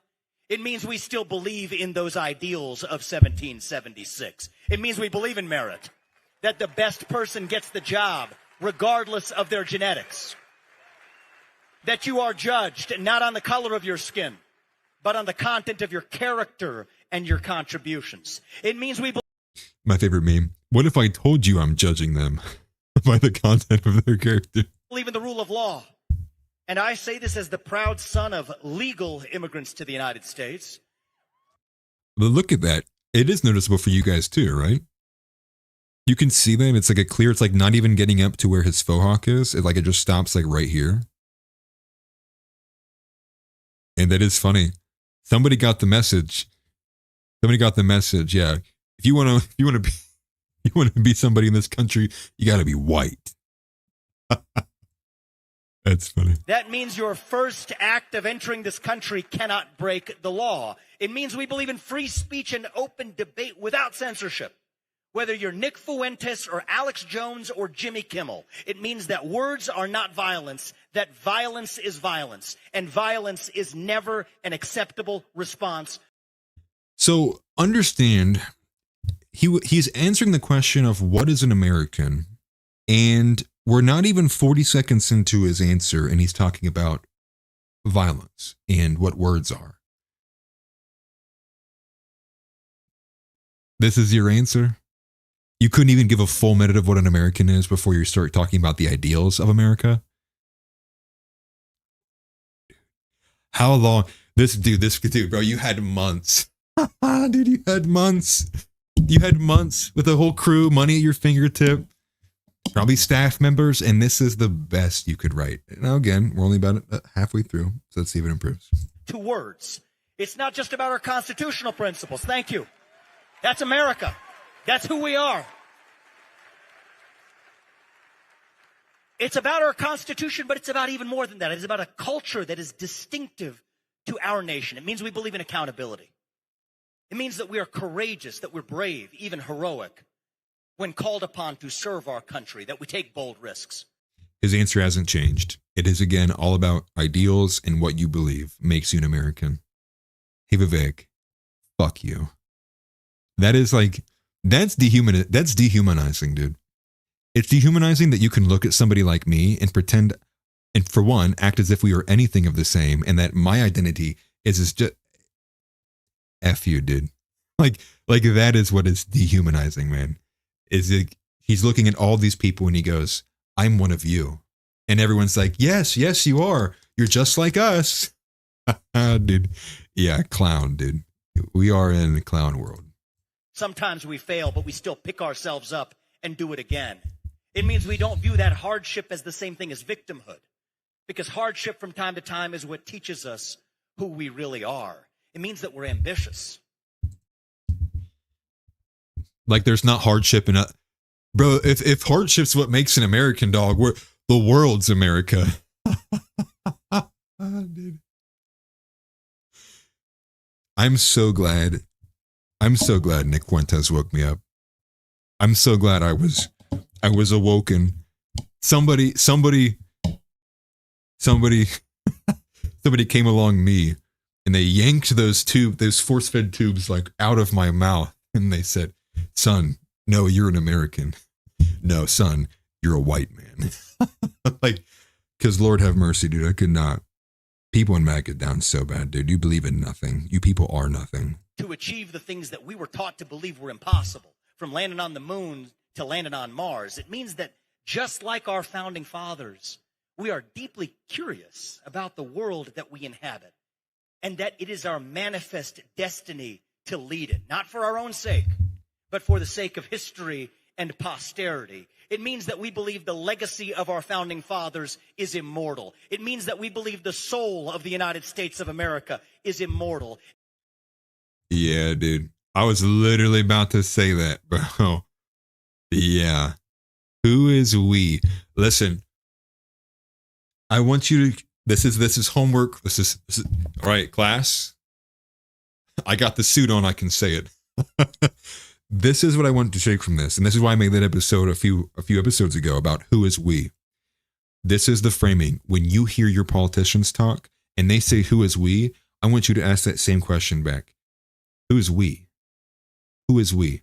And seriously ask yourself, because maybe there are some cases where you go, okay, maybe this guy is we. Maybe he is us. But for the majority of the time, it is a hard no, not we.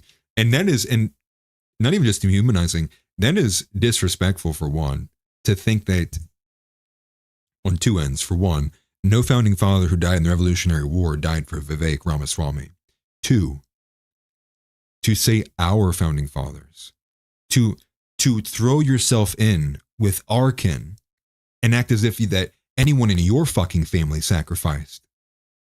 Like, that is what's disrespectful, dude. And that is when you go, you people need out. You need out of our country immediately. Imagine this is what's happening to us, But God forbid you say one thing about the Holocaust. God forbid you say one thing about slavery. God forbid. But no, dude, everyone else can come in here. Yeah, our founding fathers. Yep. Me, yours, Dinesh D'Souza's founding fathers. And on the second end, the founding fathers' legacy should be immortalized. Sir, like it's the tower meme. It's like Vivek. It's like, sir, I think they know what the founding fathers meant. It's like, yeah, what was their legacy, sir? What did they immortalize? Did they immortalize like a Hindu constitution?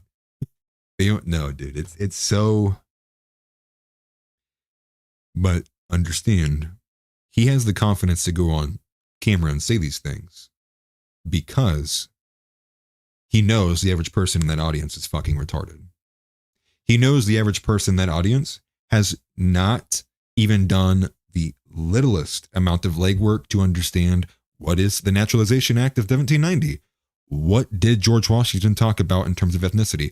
You could go down the line, but all they know is what their teacher told them in high school. And from what they can remember, they're pretty sure it said somewhere there's a separation of church and state and that black people are gods.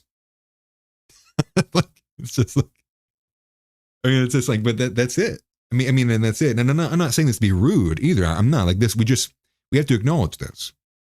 You have to acknowledge when politicians like Crockett and AOC and others and many people like that, they do come out and they just go, these people don't know nothing. I'm going to say whatever I want, dude, and they will eat it up, man. And so, and that part's sad. And that's part is for everybody is like, you need to educate yourself. And I do understand the aspect of, it's an uphill battle, right? It's like you're already wasting time doing something in school. Like you're wasting time, they're not teaching you real things. They're not teaching nothing. But it's an uphill battle. And you do have a duty at the end of the day. You have a duty to yourself. You have a duty to God. You have a duty to your family. And no amount of saying, well, it's hard. Do I care about that? Does the guys in the chat who are doing it out in their lives, do they care about that? Do you think God cares about that? Like, no, brother. You gotta. Who's gonna row the boats? You got 2 paddles and you're the only one on it, and the canoe is going upstream. Who's going to row the boats, dude? You have to. But Vivek is running for governor in Ohio. I need you guys to pray for me or start donating to my gubernatorial run.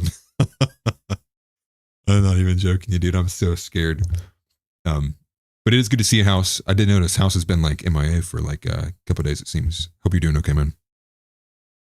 But let's just finish it out. What's the rest of this? It means we believe that America's purpose in the world is immortal and that we have a moral mandate to preserve it. That is who we are as Americans. That was the spirit that Charlie Kirk tried to revive on college campuses like the one where we convene tonight. That's what he fought for. And, okay, well, you guys saw it. That was my first time listening to that. He didn't change his answer at all. He probably just got wider. He said, if I say the same thing and get wider, maybe they'll agree with me this time. These people need out of politics.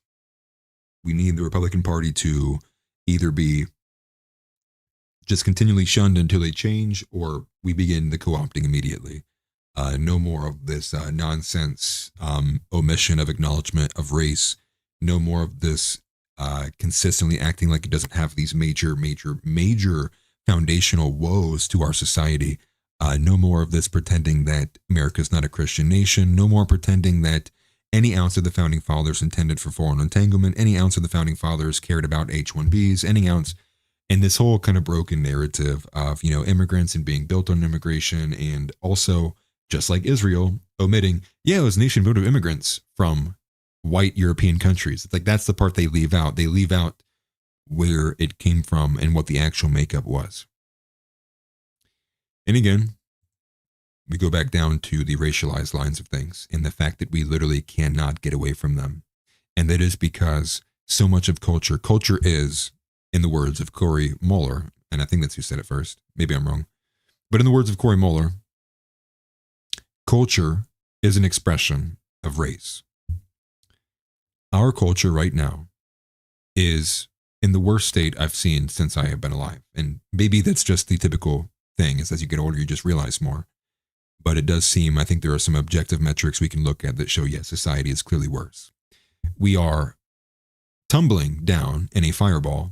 As we can see on the horizon are things such as AI takeover in terms of media, AI and technology overall, but also the security system and the surveillance system being hoisted by Palantir. And we are in no way, shape, or form in any position to even begin to combat any of that when we can't even be honest with ourselves when it comes to simple social issues like women, black people, immigration, race, all of that stuff. It is not looking good for us right now because, I'm going to be honest, I think technology can move a lot faster than we can convince hearts and minds. So it probably is going to get very, very bad very, very quickly. And I kind of knew that the moment I saw the Trump administration kind of just going along and dancing with Erica Kirk on stage with the Charlie Kirk stuff. I kind of knew it was a little bit over then. So yeah, I will see you guys in the gulag. I'm sure I will have one of the executive suites where I can stand and sleep. I can sleep standing with my head on the broom in the broom closet with me. But that seems to be the direction we're going. I have reached my limit. I can hear my daughter screaming in the background, and it seems like my wife's not having a good time. But that's what I had for today. Be on the lookout as well. I probably will begin either posting clips on the home channel, or I might actually build a second channel to start posting clips from this show on. I'm also going to invest in either Opus Clips or Veed or one of those companies, because I'm going to start pushing shorts out. I'm going to start doing more clipping for X as well and start really trying to push this show out there. But I appreciate all of you guys. I appreciate all the super chats. I appreciate the comments. You guys give me energy, and I appreciate that greatly. This show with me was nothing without you guys at the end of the day. So with that being said, Christ is King. I need to do a better job of representing Christ in all elements. I try to do my best. Again, I'm obviously not perfect. But with that, though, at the same time, I hope you guys do the same. I hope when you guys have an opportunity that presents itself where you could do something very negative and destructive and respond and swing your fist, as long as it's not self-defense, but I hope you can find what you can do to make positive and be positive and be the example that we need to be and be the man that you could expect that would help you out, even if no one's coming to help you. Planting a seed for a tree in which you will never sit beneath. With that being said, again, Christ is King, deport Kash Patel, ban Pam Bondi, and send all women back to the Stone Ages. It has been fun, and it's been accurate, but hopefully it's been offensively accurate. I appreciate you guys very much, and I'll see you guys more than likely tomorrow. Take care. Get up and get out. Get out. Get out. I have a question for you. Say Christ is Lord. Say Christ is Lord. Say it. You say Christ is Lord. Get out. Get out. Christ is Lord.